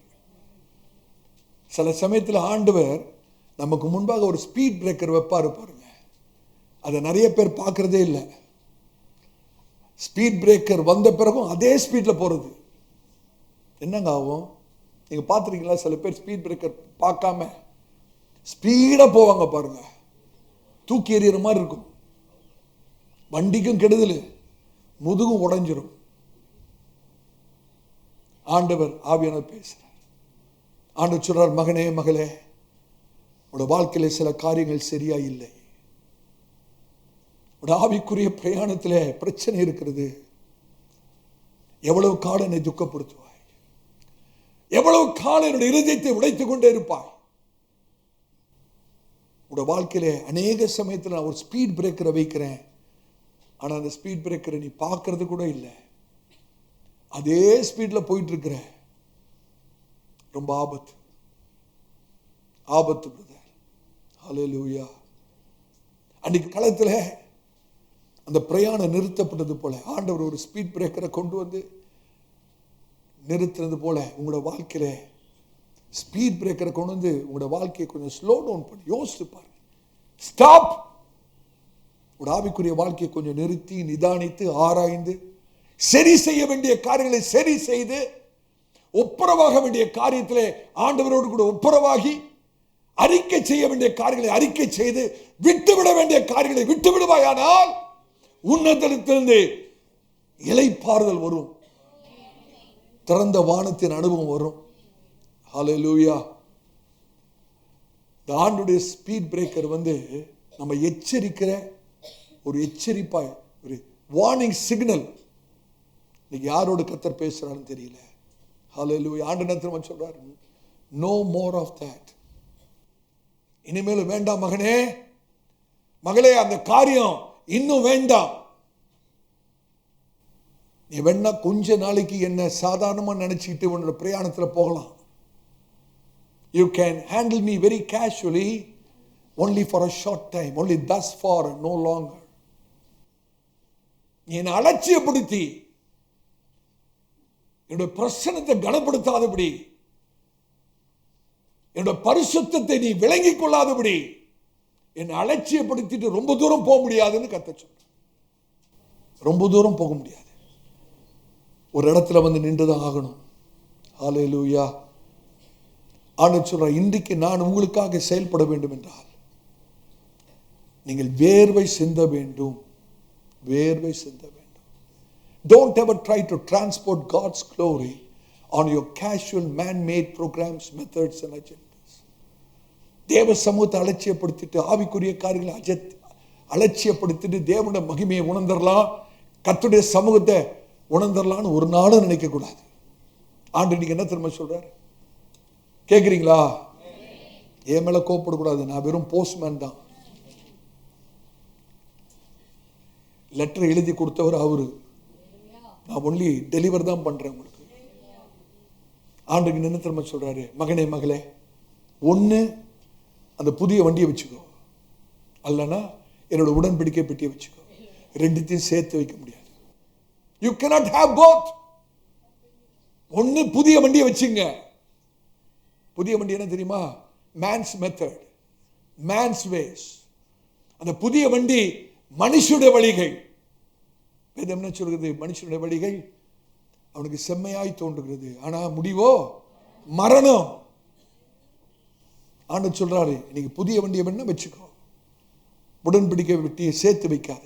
ஒன்னு உடன்படிக்கை வெட்டி அல்லது புதிய வண்டி, ரெண்டுத்தையும் ஒன்னா வைக்க முடியாது. அன்னைக்கு தாவீது செய்த காரியம் என்ன தெரியுமா? எடுத்து வாசிங்க. 1 நாளாகமம் 13ஆம் அதிகாரம் 1 10 வசனங்களை நம்ம வாசிக்க போறோம். வாசிக்கும் போது உங்களுடைய பரிசுத்த வேதாகமத்திலே கொஞ்சம் நீங்கள் நிதானித்து கேட்டு வேதத்திலே அந்த வசனங்களை நீங்கள் பாருங்கள்.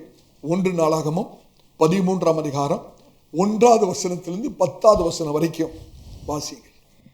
தாவீது 1000 பேருக்கு தலைவரோடும் 100 பேருக்கு தலைவரோடும் சகல அதிபதிகளோடும் ஆலோசனை பண்ணி. யாரோட ஆலோசனை பண்றது? யாரோட ஆலோசனை பண்ணி இருக்கணும்?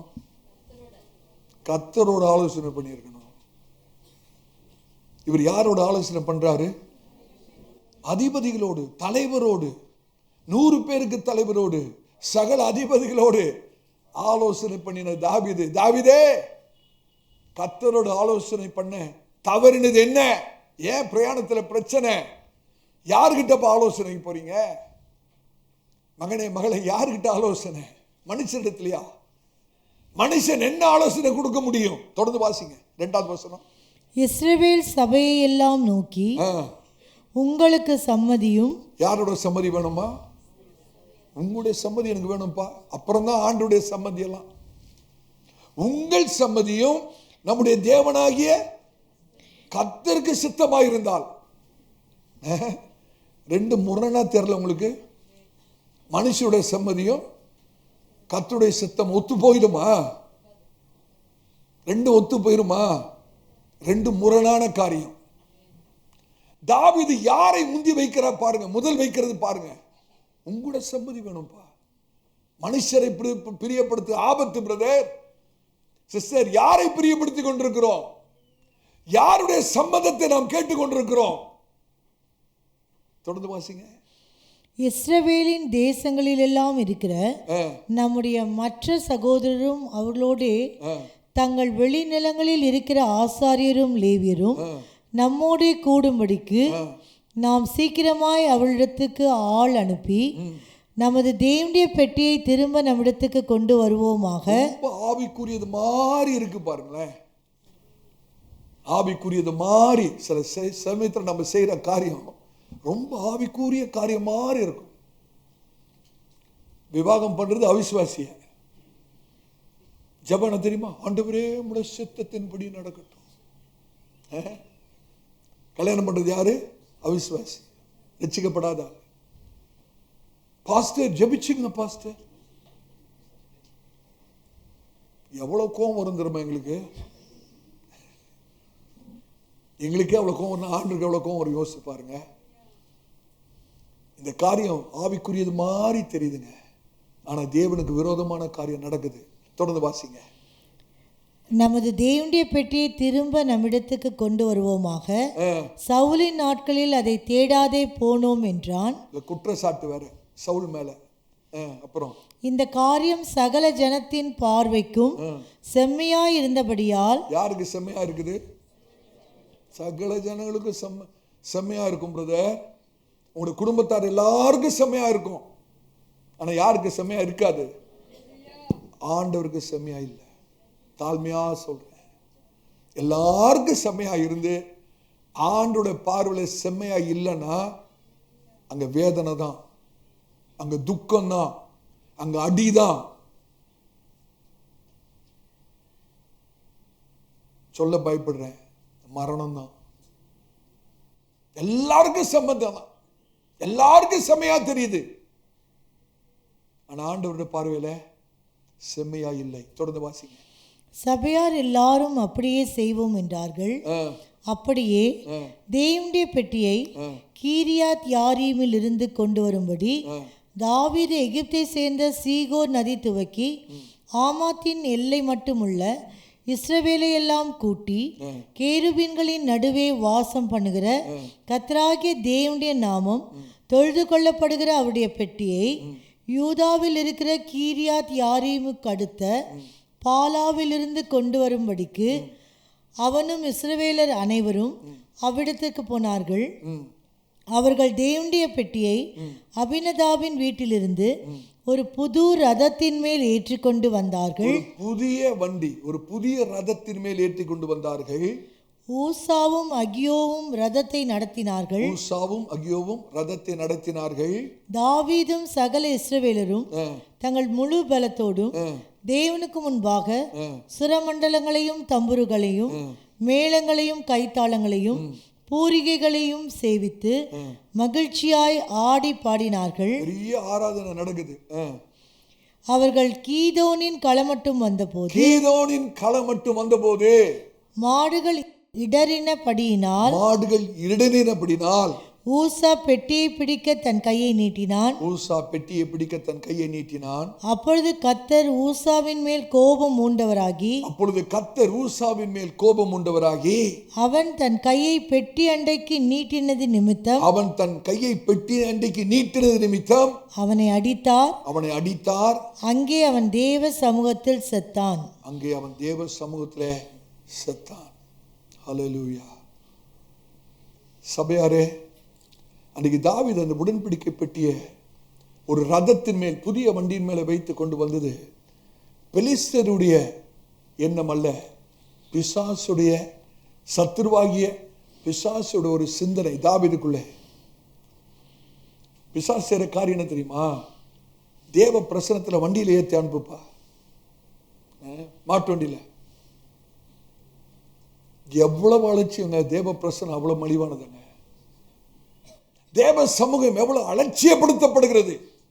ஆனா ஆராதனை எல்லாம் பெரிய ஆராதனை, ஆனா தேவ பிரசனத்துக்கு அங்க மதிப்பே இல்லை. தேவ சமூகம் அலட்சியம். சபையாரை நல்ல கவனிங்க. சில சமயம் நல்லா பாடலாம், நல்ல மியூசிக்லாம் இருக்கலாம், சத்தத்தை உயர்த்தி அழகா பாடலாம்.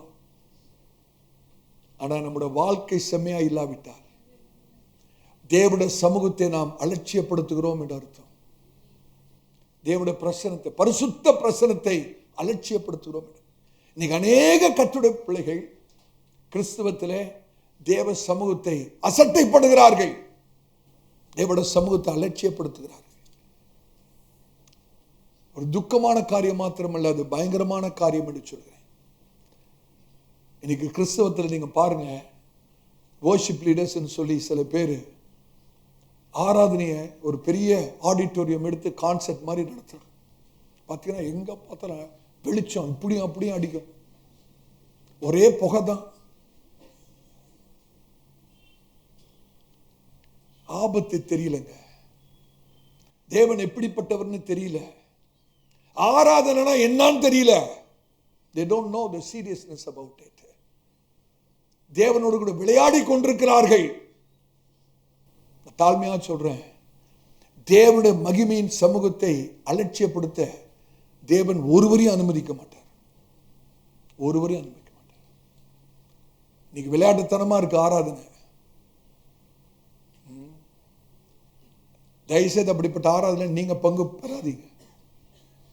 கர்த்தர் அப்படிப்பட்ட ஆராதனை பிரியப்படுகிறவர் அல்ல. சிந்தித்து பார்க்கணும். ஊசா மரித்த பிறகு தாவீது யோசித்து பார்க்கிறார். நாகோன் போரடிக்கிற களத்தில் ஊசா மரித்த பிறகு தாவீது அவருக்குள்ளே தேவ பயம் உண்டாகி அந்த உடன்படிக்கை பெட்டியை ஓபேத்தீதோம் வீட்டில் 3 மாதம் வைக்கிறார்கள். இப்ப கவனிங்க, ஊசா மரித்ததுக்கு காரணம் என்ன தெரியுமா? தேவன் அசைக்கிறதை இவர் ஸ்திரப்படுத்துறாராம். எவ்வளவு ஆபத்தான காரியங்க. தேவன் ஒரு காரியத்தை அசைக்கிறார், மனுஷன் அதை ஸ்திரப்படுத்த நினைக்கிறார். If God shakes something, who can stabilize it?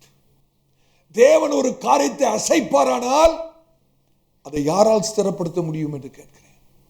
ஹல்லேலூயா. இன்னைக்கு அநேக சமயத்தில் நம்ம என்னத்தை எதிர்பார்க்கணும் தெரியுமா? ஊசா ஃப்ரெண்ட்லி என்வாயர்மெண்ட். ஊசாவை போல தேவனுடைய வார்த்தைக்கு மேல நமக்கு வசதி வேணும், நம்ம துக்கப்படக்கூடாது, ஆண்டவர் நம்மிடத்தில் கடினமா பேசக்கூடாது. இப்படி சொல்றோம் பாருங்க, அது இங்கிலீஷ்ல தான் சரியா சொல்ல முடியும். Seekers friendly is fine, spirit friendly is fire. தேவனை தேடுகிறவர்கள் எல்லாரும் ஒன்றா இருந்தா நல்லா தான் இருக்கும். தேவனை தேடுகிறவர்கள் ஒன்றா இருந்தா நல்லா இருக்கும். ஆனா அந்த பரிசுத்த ஆவியானவரை தேடுறவங்க இருக்காங்களே, அங்க அக்கினி இருக்கும். சாதாரணமா நம்ம காரியங்களை செய்ய முடியாது. தேவன் அன்பானவர் தான், ஆனால் அவர் பட்சிக்கிற அக்கினியா இருக்கிறார். ஹல்லேலூயா. அப்பதாங்க தாவீதுக்கு தோன்றுகிறது. இப்பதான் தாவீது வேதத்துக்கே வரார். இவ்வளவு நேரம் மனுஷனுடைய சம்பந்தம், மனுஷனுடைய ஒப்பந்தம், மனுஷனுடைய அவருடைய ஐடியாஸ், ஆலோசனை. ஆனா இப்பதான் தாவீது வேதத்துக்கு, கர்த்தருடைய வார்த்தைக்கு நேரம் வர, கர்த்தருடைய வார்த்தைக்கு நேரம் வரும்போது தான் தெரியுது, மோசேயின் நியாய பிரமாணத்திலே உடன்படிக்கை பெட்டி எப்படி சுமந்து போக வேண்டும், ஒரு இடத்திலிருந்து இன்னொரு இடத்துக்கு உடன்படிக்கை பெட்டி எப்படி எடுத்து செல்ல வேண்டும், தேவனுடைய உடன்படிக்கை பெட்டி சுத்திகரிக்கப்பட்ட ஆசாரியருடைய தோளிலே சுமக்கப்பட வேண்டும் என்று சொல்லி, அதற்கு பிறகுதான் தாவீதுக்கு வேதம் தெரிகிறது. இது முந்தைய தெரிஞ்சிருந்தா எவ்வளவு நல்லா இருந்திருக்கும். பாருங்க, சில பேருக்கு வார்த்தை ரொம்ப லேட்டா தெரியும். எல்லாம் காரியெல்லாம் முடிஞ்ச பிறகு, பிரச்சனை எல்லாம் முடிஞ்ச பிறகு லேட்டா தெரியும். அதனாலதான் வேதத்தை நாங்கள் மிகுந்த பாரத்தோடு போதிக்கிற காரணம் என்னன்னு கேட்டீங்கன்னா, தேவன் துக்கப்பட்டு ஒரு பிரச்சனை வருவதற்கு முன்னே கர்த்தருடைய வார்த்தை நமக்கு தெரிஞ்சிடணும். கர்த்தருடைய சமூகத்தில் நான் இதை சொல்லுகிறேன். ஹல்லேலூயா. கர்த்தருடைய பரிசுத்த நாமத்துக்கு ஸ்தோத்திரம். மனுஷனுடைய வழிகள் அல்ல, தேவனுடைய வழிகள். தேவன் அந்த ரதத்தை அசைத்ததான நோக்கம் என்னன்னா, தாவீது கர்த்தருடைய வார்த்தைக்கு நேராய் திரும்ப வேண்டும். இன்னைக்கு சிலரை கர்த்தர் அசைக்கிறார். உங்களுடைய வீடு அசைக்கப்படுது, வேலை அசைக்கப்படுது, சரீர சுகம் அசைக்கப்படுது. உங்களுடைய சந்தர்ப்ப சூழ்நிலையை கர்த்தர் அசைக்கிறார். எதுக்கு தெரியுமா? வார்த்தைக்கு நேரா திரும்ப முடியாது. கர்த்தர் அசைக்கலன்னா தாவீது வார்த்தைக்கு நேரா திரும்பி இருப்பாரா? யோசிச்சு பாருங்க. நீங்க அநேகர் கர்த்தருடைய வார்த்தைக்கு நேரா திரும்ப மாட்டாங்க. எப்ப திரும்புவாங்க தெரியுமா? கர்த்தர் ஒரு அசைவை கொடுத்தாதான். ஆவியான பேச கர்த்தர் சிலரை அசைத்து கொண்டிருக்கிறார். ஆவியில உணர்ந்து நான் பேசுறேன். சிலரை கர்த்தர் அசைக்கிறார். அது ஒருவேளை சரீர சுகவீனமா வரலாம், குடும்ப பிரச்சனையா வரலாம், பிள்ளைகளுடைய பிரச்சனையா இருக்கலாம், வேலை ஸ்தலத்தில் பிரச்சனையா இருக்கலாம். கர்த்தர் அசைக்கும் போது அதை யாரும் பிடிச்சி நிறுத்தலாம் பார்க்காதீங்க. அதுக்கு மாறாக, ஆண்டவரே நான் எங்கே தவறு செய்திருக்கிறேன், எனக்கு காண்பீங்க ஆண்டவரே, எங்கே தவறு நடக்கிறது, எந்த இடத்துல என்னை துக்கப்படுகிறேன், நான் அதை சரி செய்து கொள்ள என்னை ஒப்பு கொடுக்கிறேன் என்று சொல்ல வேணும். ஹல்லேலூயா. கர்த்தருடைய பரிசுத்த நாமத்துக்கு ஸ்தோத்திரம். நீங்க ஒரு காரியத்தை யோசிக்கணும். முதல் விஷயம், தாவீது ஏங்க கவனிக்கிறீங்களா? முதல் விஷயம், தாவீது அந்த உடன்படிக்கை பெட்டியை ரதத்தில் ஏற்றி மாடுகள் இழுத்து போகும்படியாக செய்ததுக்கு காரணம் என்ன? முதல் பட்சத்தில் தாவீது ஏன் அப்படி செய்ய வேண்டும்? தாவீது ஏன் அப்படி செய்ய வேண்டும்? நீங்க ஆழ்ந்து சிந்தித்து பார்த்தா மனுஷனுடைய புத்தி, அதனால்தான் வேதம் சொல்லுது, உங்களுடைய சொந்த புத்தியின் மேல் சாராமல் உடைய சுய புத்தியின் மேல் சாராமல். ஆமென். Acknowledge him. He will direct your path. Hallelujah. உடைய சொந்த புத்தியில சார்ந்த தாவீது அன்னைக்கு செய்த தப்புக்கு காரணம் என்ன தெரியுமா? தன்னோட சொந்த புத்தியில சார்ந்துட்டாருங்க. சொந்த புத்தி என்ன தெரியுமா சொல்லுது? பா தாவீதே, இந்த உடன்படிக்கை பெட்டி எவ்வளவு வெயிட் தெரியுமா உனக்கு? இத சும்மா ஆட்கள் சுமந்துட்டு போயிட முடியுமா? இது பயங்கர வெயிட்டுப்பா. கோப்பேர் மரத்தில் செய்த உடன்படிக்கை பெட்டி அடிக்கப்பட்ட பொன் தகட்டினாலே மூடப்பட்டது. அதோட அளவு எவ்வளவு தெரியுமா? 4 அடி நீளம், 2 அடி உயரம், 2 அடி அகலம். இவ்வளவு பாரமான உடன்படிக்கை பெட்டிய எப்படி ஆசாரியர்கள் சுமக்க முடியும்? வண்டியில தானே ஏற்றி அனுப்பணும். அது மாத்திரமா, அந்த உடன்படிக்கை பெட்டியின் மேல தங்கத்தினால் செய்த மூடி இருக்கிறது. அந்த மூடிக்கு மேல சுத்த பொன்னினாலே அடித்து வேலை செய்யப்பட்ட கேருபீன்கள் இருக்கிறது. அது மாத்திரமா, அந்த உடன்படிக்கை பக்கத்தில், உடன்படிக்கை பெட்டி 2 பக்கத்திலும் பொன் தகட்டினால் செய்யப்பட்ட தண்டுகள் இருக்கிறது. அந்த தண்டுகள் பொன்னினாலே செய்யப்பட்ட வளையத்துக்குள்ளாக வைத்து இவ்வளவும் தங்கத்தால செய்யப்பட்டிருக்கு. நம்ம எல்லாருக்கும் தெரியும் தங்கம் it's a very heavy metal, heaviest metal. அப்ப யோசிச்சு பாருங்க, அதோட மொத்த வெயிட் எவ்வளவு இருந்திருக்குன்னு யோசிச்சு பாருங்க. வேத ஆராய்ச்சியாளர் சொல்கிறார்கள் 83 கிலோ வெயிட் என்று உடன்படிக்கை பெட்டியை சொல்கிறார்கள். ஏறக்குறைய 183 பவுண்ட்ஸ் அதோட இடை. தாவீது சொந்த புத்தியின் மேல சார்ந்தவர் சொல்றாரு, இதை எப்படி மனுஷர் சுமக்க முடியும்? வண்டியில தானே ஏற்றி அனுப்பணும். அருமையான சபையாரே, தேவ பிரசன்னத்தை சுமப்பது ரொம்ப கடினம், கஷ்டம். கஷ்டத்தை பார்க்க கூடாது. கஷ்டத்தை பார்த்தா தேவ பிரசன்னத்தை சுமக்க முடியாது. தேவ சமூகத்தை சுமக்கணும்னா வேர்வை சிந்தனுங்க. மணிக்கணக்கா கர்த்தருடைய சமூகத்தில் விழுந்து கிடக்கணும். சும்மா தேவ சமூகத்தை சுமந்துட முடியாது. அது பாரமானது தான், லேசான காரியம் அல்ல. இன்னைக்கு தேவ பிரசன்னத்தை ரொம்ப சாதாரணமா நினைச்சிடறாங்க பாருங்க நிறைய பேர். அப்படி அல்ல. Amen. It's very heavy. It's very heavy. இன்னைக்கு எழுப்புதல் வேண்டும் என்று சொல்லுகிறோம். ஆனா எத்தனை பேருக்கு சுமக்க ஆயத்தம்? நம்முடைய எண்ணெல்லாம் எப்படி தெரியுமா இருக்கு? வண்டியில வச்சு கர்த்தரோட சமூகத்தை அனுப்பிடுவோம். எழுப்புதல் வருமா பிரதர்? எழுப்புதல் வருமான்னு கேட்கிறேன். தேவ சமூகத்தை உணர முடியுமான்னு கேட்கிறேன். என்ன தெரியுமா சொல்லணும்? எவ்வளவு பாரமா இருந்தாலும் ஆண்டவரே, நான் சுமக்க ஆயத்தமா இருக்கிறேன். உங்களுடைய சமூகத்தை சுமக்க ஆயத்தம். அதற்காக என்ன கிரியை செலுத்தி ஆகிலும் நம்முடைய சமூகத்தை நான் சுமக்கணும். உங்களுடைய பிரசன்னம் எனக்கு வேணும். I am willing to pay any cost to bear the presence of the Lord. எத்தனை பேர் இந்த தீர்மானத்தை எடுக்கிறவங்க தாங்க எழுப்புதலின் பாத்திரங்களா விளங்க முடியும், தேவ சமூகத்தை உணர முடியும். எத்தனை பேருக்கு விளங்குது நான் சொல்றது? ஹல்லேலூயா. 2வது விசை, ஓபேதீதம் வீட்டில இருந்து உடன்படிக்கை பெட்டி எருசலேமுக்கு கொண்டு வர தாவீது தீர்மானித்த போது சரியாக வேதத்தின் அடிப்படையிலே செய்கிறார். இப்ப உடன்படிக்கை பெட்டிய ரதத்தில் வைத்து அல்ல, மாடுகள் இழுக்கும்படியாக அல்ல.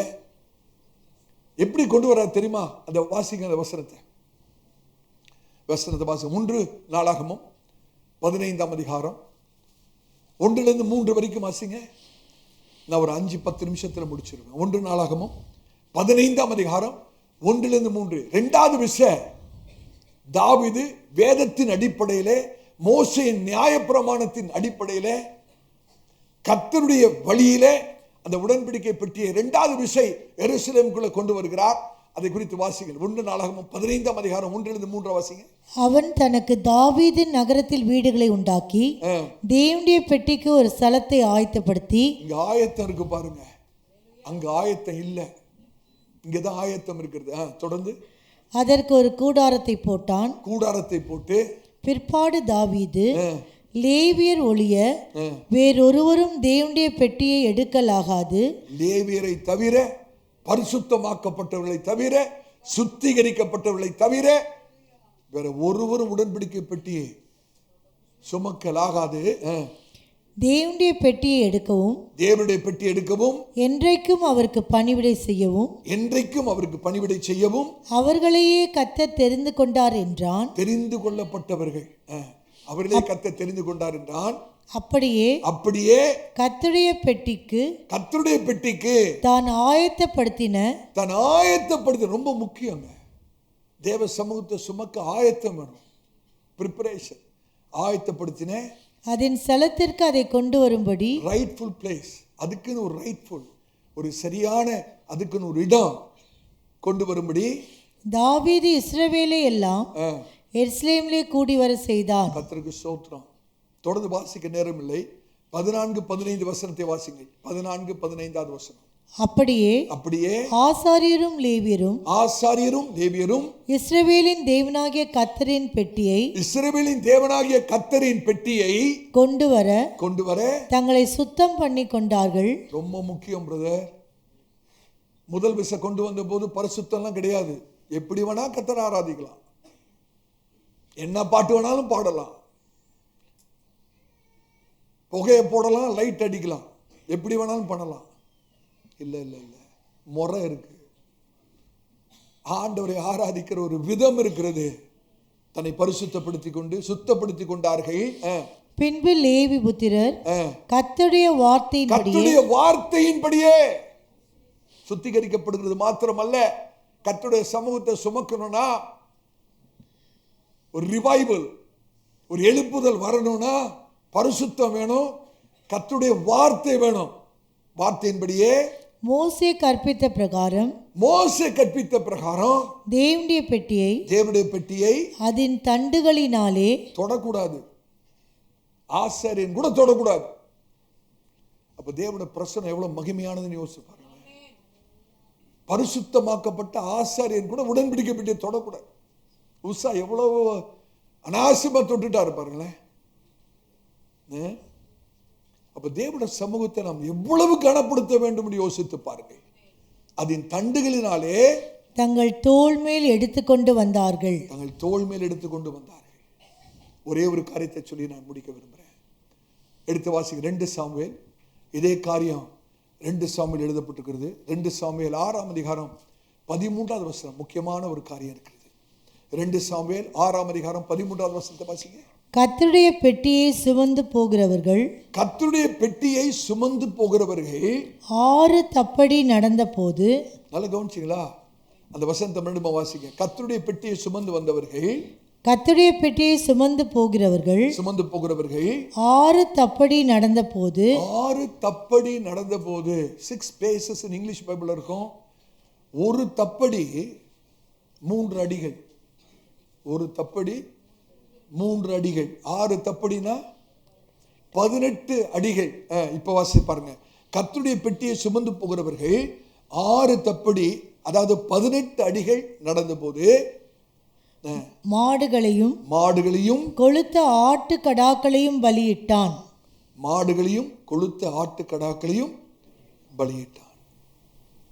நல்லா கவனிக்கிறீங்களா?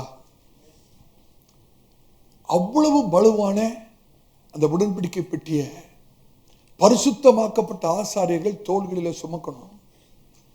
ஓபேத் வீட்டிலிருந்து எருசலேமுக்கு கொண்டு வரணும். ஓபேத் வீட்டிலிருந்து எருசலேம் ஏறக்குறைய 10 மைல் என்று சொல்லுகிறார்கள். 10 மைல்னா 16 கிலோமீட்டர். அவ்வளவு பாரங்க, அவ்வளவு பாரம். வண்டியிலெல்லாம் ஏற்றக்கூடாது, மனுஷன் தான் சுமக்கணும். அதை எப்படி கொண்டு வரணும்? 16 கிலோமீட்டர்ஸ், 16 கிலோமீட்டர் தூரத்தில் அந்த பிரயாணம் எருசலேமுக்குள்ள வரணும். அப்படி வரும்போது ஒவ்வொரு 18 அடிக்கும் நின்று பலியிடணும். எதை பலியிட்டார்கள்? மாடுகளையும் கொழுத்த ஆட்டுக்கடாக்களையும் பலியிட்டான். அப்ப யோசிச்சு பாருங்க, அந்த பிரயாணம் எவ்வளவு நேரம்? 16 கிலோமீட்டர் கடக்கிறதுக்கு எவ்வளவு நேரம் கர்த்தருடைய பெட்டியை சுமந்திருக்கணும்? எவ்வளவு வேர்த்திருக்கும், எவ்வளவு விடாய்த்து போயிருப்பார்கள், எவ்வளவு கஷ்டப்பட்டிருப்பார்கள். சிந்தித்து பார்க்கணும். ஒவ்வொரு 18 அடிக்கும் நின்றுட்டு மாடுகளை பலியிடணும். ஏன் மாடுகளை பலியிடணும் தெரியுமா? இந்த மாட்டை தான் முதல் பயன்படுத்தினாங்க கர்த்தருடைய சமூகத்தை கொண்டு வரதுக்கு. இப்ப என்ன தெரியுமா சொல்றாங்க? மாடுகளை பலியிடும் போது என்ன சொல்றாங்க தெரியுமா? ஆண்டவரே, இனிமேலும் மாடுகளே வேண்டாம். எந்த மாடுகளை நாங்கள் உம்முடைய சமூகத்தை சுமக்க பயன்படுத்தினோமோ அந்த மாடுகளை உம்முடைய சமூகத்திலே நாங்கள் பலியிடுகிறோம்.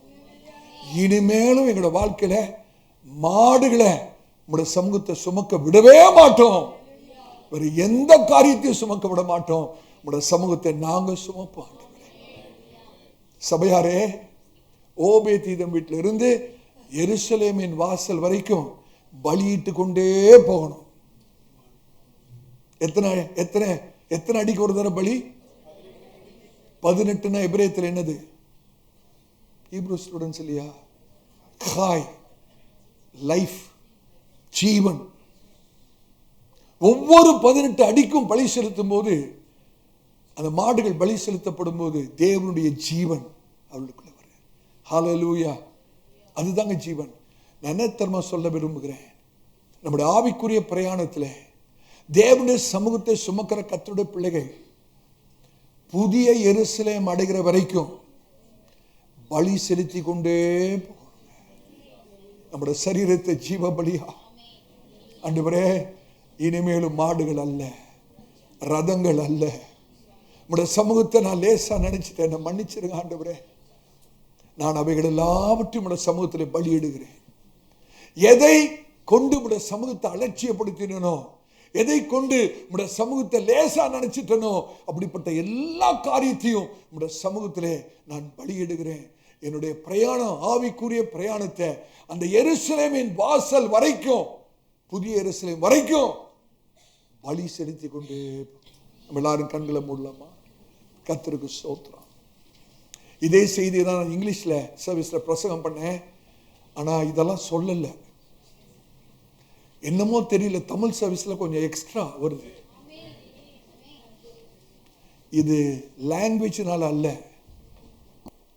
ஏதோ பாஸ்டருக்கு தமிழ் தாய்மொழி அதனால புதுக்கரை இல்ல. ஆண்டவர் உங்களை நேசிக்கிற அப்படின்னால, ஆண்டவர் உங்களை அதிகமாக நேசிக்கிற அப்படின்னால நம்ம எல்லாரும் கர்த்தருடைய சமூகத்திலிருந்து நிற்கலாமா? தேவ சமூகத்தை நான் உணர்கிறேன். ஆவியானவரை செய்வாடிக்கொண்டிருக்கிறேன், ஆவியானவரை செய்வாடிக்கொண்டிருக்கிறேன். சகோதரே, சகோதரியே, எத்தனை பேருக்கு ஆவிக்குரிய காரியத்துக்காக வேர்வை சிந்த ஆயத்தமா இருக்கும், பிரயாசப்பட ஆயத்தமா இருக்கும். யோசித்து பாருங்க, அன்றைக்கு ஆசாரியர்கள் அந்த அவ்வளவு கனமான வலுவான அந்த உடன்படிக்கை பற்றிய தோல்ல சுமந்து கொண்டது மாத்திரமல்ல, ஒவ்வொரு 18 அடிக்கும் பலிகளை செலுத்தி செலுத்தி செலுத்தி செலுத்தி எருசலேமை போய் அடையணும். யோசித்து பாருங்க, எருசலேமின் வாசல்ல வந்த போது அவர்கள் அப்படியே விடாய்த்து போயிருப்பாங்க, வேர்வை சிந்தி இருப்பாங்க. நான் தாழ்மையா சொல்றேன், கர்த்தருடைய பிரசன்னத்தை ஈஸியா அனுபவிச்சிட முடியாது பிரதர். நம்ம ஒன்றை விளங்கிக்கணும், தேவன் சர்வ வியாபி, உண்மைதான், அவர் எங்கும் இருக்கிறவர். ஆனா தேவனுடைய ஷெக்கினா மகிமையின் பிரசனம், அதுலதான் தேவனுடைய தயவு இருக்கிறது. அவர் சர்வ வியாபி, எல்லா இடத்திலும் இருக்கிறார். அதுவல்ல, நமக்கு வேண்டியது என்ன தெரியுமா? அவருடைய வெளியரங்கமாக்கப்பட்ட தேவ பிரசனம், அவருடைய மகிமையின் பிரசனம். வெளியரங்கமாக்கப்பட்ட தேவனுடைய மகிமையின் பிரசனத்துல தான் தேவனுடைய தயவு இருக்கிறது. அதுதாங்க நமக்கு வேணும். இன்னைக்கு அநேக கர்த்தருடைய பிள்ளைகள், கர்த்தர் சர்வ வியாபியா இருக்கிறார், எல்லா இடத்திலும் இருக்கிறார், தேவ பிரசனம் இருக்கு அப்படின்னு சொல்லி நினைச்சிருங்க. இல்ல, அதுவல்ல. உங்களுக்கு எனக்கு வேண்டியது என்ன தெரியுமா? வெளியரங்கமாக்கப்பட்ட தேவ பிரசனம், ஷெக்கினா மகிமை. அந்த ஷெக்கினா மகிமை அனுபவிக்க வேண்டுமாடா, திறந்த வானத்தை அனுபவிக்க வேண்டுமாடா, தேவனுடைய வெளியரங்கமாக்கப்பட்ட தேவனுடைய மகிமையான பிரசன்னத்தை எருசலேம் வரைக்கும் கொண்டு போகணும்னா, புதிய எருசலேமின் வாசல் வரைக்கும் கொண்டு போகணும்னா நம்மையே ஜீவபலியாய் ஒப்பு கொடுக்க வேண்டும். ஜீவபலியாக தேவ சமூகத்தை கனப்படுத்தணுங்க. லேசா நினைச்சிடக்கூடாது. ஏதோ யாரோ சுமந்துட்டு போறாங்க, நம்மளுக்கு கூட போறோம் அல்ல. அது வண்டியில ஏற்றி அனுப்புறது அல்ல, மாடுகளால் இழுக்கப்படுகிறது அல்ல. கர்த்தருடைய பிள்ளைகள் பரிசுத்தமாக்கப்பட்டவர்கள், தெரிந்து கொள்ளப்பட்டவர்கள், ஆயத்தமாக்கப்பட்டவர்கள் சுமந்து செல்கிறதாங்க தேவ பிரசன்னம். நீ கர்த்தருடைய ஊழியக்காரனா சொல்றேன். சகோதரனே சகோதரி, நீ எங்க போனாலும் தேவ சமூகத்தை சுமக்கிறவளாய் இருப்பீர்கள். திறந்த வானத்தை அனுபவிக்கலாம். எத்தனை பேருக்கு அந்த வாஞ்சை இருக்கு? ஆண்டவரே, வீட்டில் இருக்கும் போதும், வேலை ஸ்தலத்திலும், கர்த்தாவின் வீதியில நடக்கும் போதும், நான் எங்கிருந்தாலும் உம்முடைய சமூகத்தை சுமக்கிறவனாக நான் மாட்டேன். உம்முடைய சமூகத்தை நான் சுமக்க விரும்புறேன்ப்பா. உம்முடைய பிரசனத்தை சுமக்க விரும்புறேன். உம்முடைய பிரசனத்தை சுமக்கிறதற்கு எந்த கிரியத்தை வேணாலும் செலுத்த ஆயத்தமா, எவ்வளவு வேணாலும் வேர்வை சிந்த ஆயத்தமா இருக்கிறேன். எந்த பிரயாசத்தை எடுக்க ஆயத்தமா இருக்கிறேன். அருமையான தேவ பிள்ளையே, ஒருவேளை கர்த்தர் உங்கள்கிட்ட சொல்லுவாரு, மகனே ரா காலங்களிலே விழித்திருந்து ஜெபின்னு சொல்லுவார். ஒருவேளை கர்த்தர் சொல்வாரு, உபவாசித்து ஜெபின்னு சொல்லுவார். சசமித்திர கர்த்தர் சொல்வாரு, அதிகாலமே 3 மணிக்கு 3:30 மணிக்கு எழுந்து என்னோட சமூகத்திலே காத்திருந்து சொல்வார். ஹல்லேலூயா. சில சமயத்தில் ஆண்டவர் சொல்வார், மதியானம் 3 மணிக்கு ஜெப வேளையாகிய 3 மணிக்கு என்னோட சமூகத்திலே நீ தரித்திருன்னு சொல்வார். அப்பதான் நம்மளுக்கு சாப்பிட்டுட்டு ரொம்ப டயர்டா இருக்கும் பாருங்க, ரெஸ்ட் எடுக்கணும் போல இருக்கும். ஆவியான சொல்வார், இல்லை இது ஜெப வேலை, என்னோட சமூகத்துக்கு வா என்று கர்த்தர் அழைப்பார். அங்கதாங்க கிரயம் செலுத்துறது, அங்கதான் கிரயத்தை செலுத்துறோம். நம்முடைய வசதியை பார்க்காம கர்த்தருடைய சமூகத்தில் ஓடி போய் கர்த்தருடைய சமூகத்தில் விழுந்து உடைக்கப்பட்டவர்களாக தேவனுடைய சமூகத்தில் நம்மை ஒப்பு கொடுப்போமாடா. திறந்த வாசல் அனுபவிக்கிற நேரம் அதுதான். கர்த்தருடைய ஊழியக்காரனா சொல்றேன், இதை எல்லாராலும் செய்ய முடியாது. தேவனுடைய கிருபை வேணும், தேவனுடைய பலன் வேணும், தேவனிடத்துல போராடி கேட்கணும், வாஞ்சியா இருக்கணும், தேவ சமூகத்துக்கு தாகமுள்ளவர்களா இருக்கணும். ஆண்டவரே சொல்லணும், ஆண்டவரே உம்முடைய சமூகத்துக்காக எதையும் இழக்க ஆயத்தமா இருக்கு. உம்முடைய சமூகத்துக்காக எதையும் இழக்க ஆயத்தமா இருக்கு. எந்த கிரயத்தை செலுத்த ஆயத்தமா இருக்கு. ஹல்லேலூயா. என்னையே ஜீவ பலியாய் ஒப்பு கொடுங்க. எத்தனை பேர் தீர்மானம் எடுக்கக்கூடிய வாய்களை திறந்து ஆண்டுக்கு நன்றி சொல்லுவோம். ஆவியானவர் அசைவாடி கொண்டிருக்கிறார். சகோதரனே, ஆவியானவர் அசைவாடி கொண்டிருக்கிறார். சகோதரி, ஆவியானவர் அசைவாடி கொண்டிருக்கிறார். கர்த்தருடைய நீட்டப்பட்ட கரத்தை நான் உணர்கிறேன். நீங்கள் மேல் தளத்தில் இருந்தாலும் கீழ்த்தளத்தில் இருந்தாலும் ஆவியானவர் பலமாய் அசைவாடி கொண்டிருக்கிறார். ஆவியானவர் பலமாய் அசை. ஆண்டவர் சொல்றார், மகனே மகனே, உடைய பிரயாணத்தை நிறுத்துப்பா. உடைய பிரயாணம் சரியில்லை, நீ செய்யற காரியம் சரியில்லை, நீ வாழ்கிற வாழ்க்கை சரியில்லை. நிறுத்து நிறுத்து நிறுத்து. உணர்வடை. இஸ்ரவேலோ என்னுடைய ஜனங்கள் அறிவில்லாமல் உணர்வில்லாமல் இருக்கிறார்கள், அறிவில்லாமலும் உணர்வில்லாமலும் இருக்கிறார்கள் என்று சொல்லி சேனைகளின் கர்த்தர் சொல்றார். நீங்க எத்தனை பேர் தீர்மானம் எடுக்க முடியும்? ஆண்டவரே, உங்களுடைய ஸ்பீட் பிரேக்கரை நான் உணர்றேன். ஆண்டவரே, இதை மீறி நான் செல்ல நான் தைரியம் கொள்ளவில்லை. ஆண்டவரே, என்னுடைய பிரயாணத்தை நிறுத்துவேன். என்னை ஆராய்ந்து பார்க்கிறேன், என்னை உண்டைங்க ஆண்டவரே. இந்த நாளிலிருந்து என்னை மாற்றிக் கொள்கிறான். இனிமேல் அந்த வாழ்க்கை வேண்டாம், இனிமேல் அந்த உறவு வேண்டாம். இனிமேல் மனுஷரை பிரியப்படுத்துறது வேண்டாம், நான் கர்த்தரை பிரியப்படுத்தணும். என்னை உண்டாக்கின சிருஷ்டி கர்த்தரை. அருமையான தேவ பிள்ளையே, அந்த எழுப்புதலின் ஊர்வலம் வசதியா எவ்வளவு நேருக்கு போகணும்னு கேட்க, அந்த எழுப்புதலின் ஊர்வலம் பிரச்சனை இல்லாம எவ்வளவு நேரம் போகும்? உங்களுடைய வாழ்க்கை பிரயாணம் எவ்வளவு தூரம் போகும் பிரதர்? இதே நிலைமையிலே பாவத்தை உணராம, ஆவியானவர் உணர்த்தியும் கீழ்ப்படியாம உங்களுடைய வாழ்க்கை பிரயாணம் எவ்வளவு தூரம் போகும்? எவ்வளவு தூரம் பிரதர், சிஸ்டர், எவ்வளவு தூரம் போகும்? ரொம்ப தூரம் போக. கர்த்தர் யார்கிட்ட பேசுறான்னு எனக்கு தெரியல, ஆனா தேவ பிரசன்னத்தை நான் உணர்கிறேன். இன்னைக்கு ஆவியானவர் உங்களோடு கூட பேசுகிற சத்தம் உங்களுக்கு கேட்குமானால், பிதாக்கள் தங்களுடைய இருதயத்தை கடினப்படுத்தினது போல தயவு செய்து உங்களுடைய இருதயத்தை கடினப்படுத்தாதீர்கள். ஒப்பு கொடுப்பீங்களா? சகோதரனை ஒப்பு கொடுப்பீங்களா? கர்த்தர் அன்பா பேசுற சரண வாழ்க்கையை ஒப்பு கொடுப்பீங்களா? கர்த்தர் பக்கமா திரும்புவீங்களா? நன்றி ஆண்டவரே, நன்றி ஆண்டவரே, நன்றி ஆண்டவரே. எல்லாம் ஹல்லேலூயா வாய்களை திறந்து ஆண்டவரே சொல்லுங்க, ஆண்டவரே உம்முடைய சமூகம் எனக்கு வேணும். வெளியரங்கமாக்கப்பட்ட சமூகம், மகிமையான ஷெக்கினா மகிமையின் பிரசன்னம் எனக்கு வேண்டும். 2 நிமிஷம், ஜஸ்ட் 2 நிமிஷம் வாய்களை திறந்து ஆண்டவர்கிட்ட கேளுங்க பிரதர், சிஸ்டர், ஆண்டவர்கிட்ட கேளுங்க, கேளுங்க. கர்த்தர் உங்களுக்கு என்று பெரிய காரியத்தை ஆயத்தப்படுத்தி ஒரு திறந்த வாசல் இருக்கிறது. உன்னதத்தில் இந்த இளைப்பாறுதல் வரும் காலம் சமீபித்திருக்கிறது. உன்னதத்தில் இளைப்பாறுதலின் காலம், இளைப்பாறுதலின் காலம் சகோனே, இளைப்பாறுதலின் காலம். ஹல்லேலூயா. நன்றி ஆண்டவரே, நன்றி ஆண்டவரே, நன்றி ஆண்டவரே. என்ன கொஞ்சம் ஆராய்ந்து பாருங்க.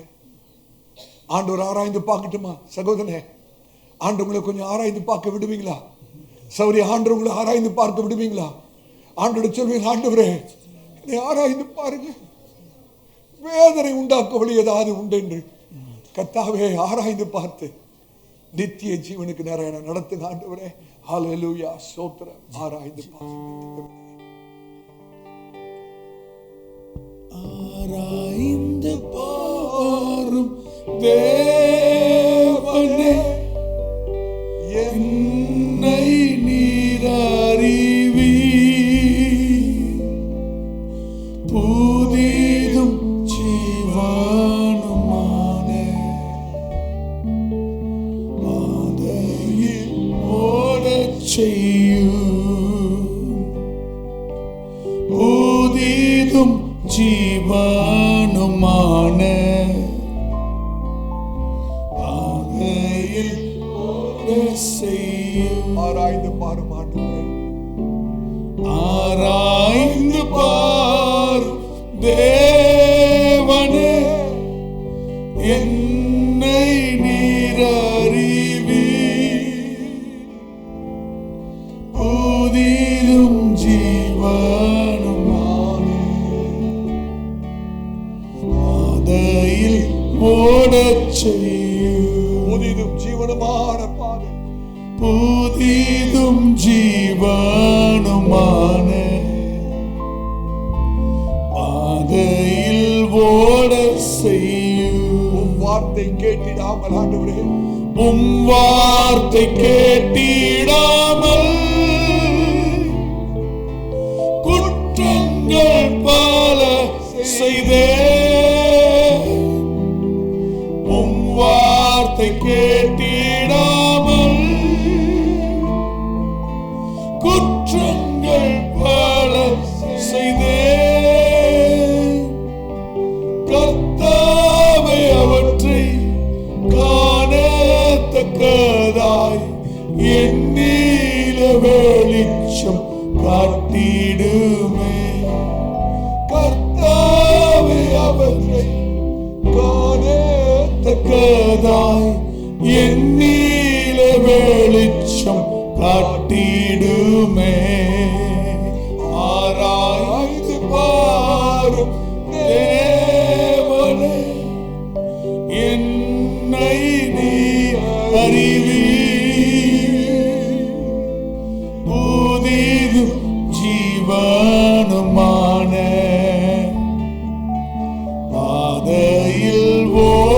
செய்யும். புதிதும் ஜீவனுமான பாதை, புதிதும் ஜீவனுமான பாதையில் ஓட செய்யும்.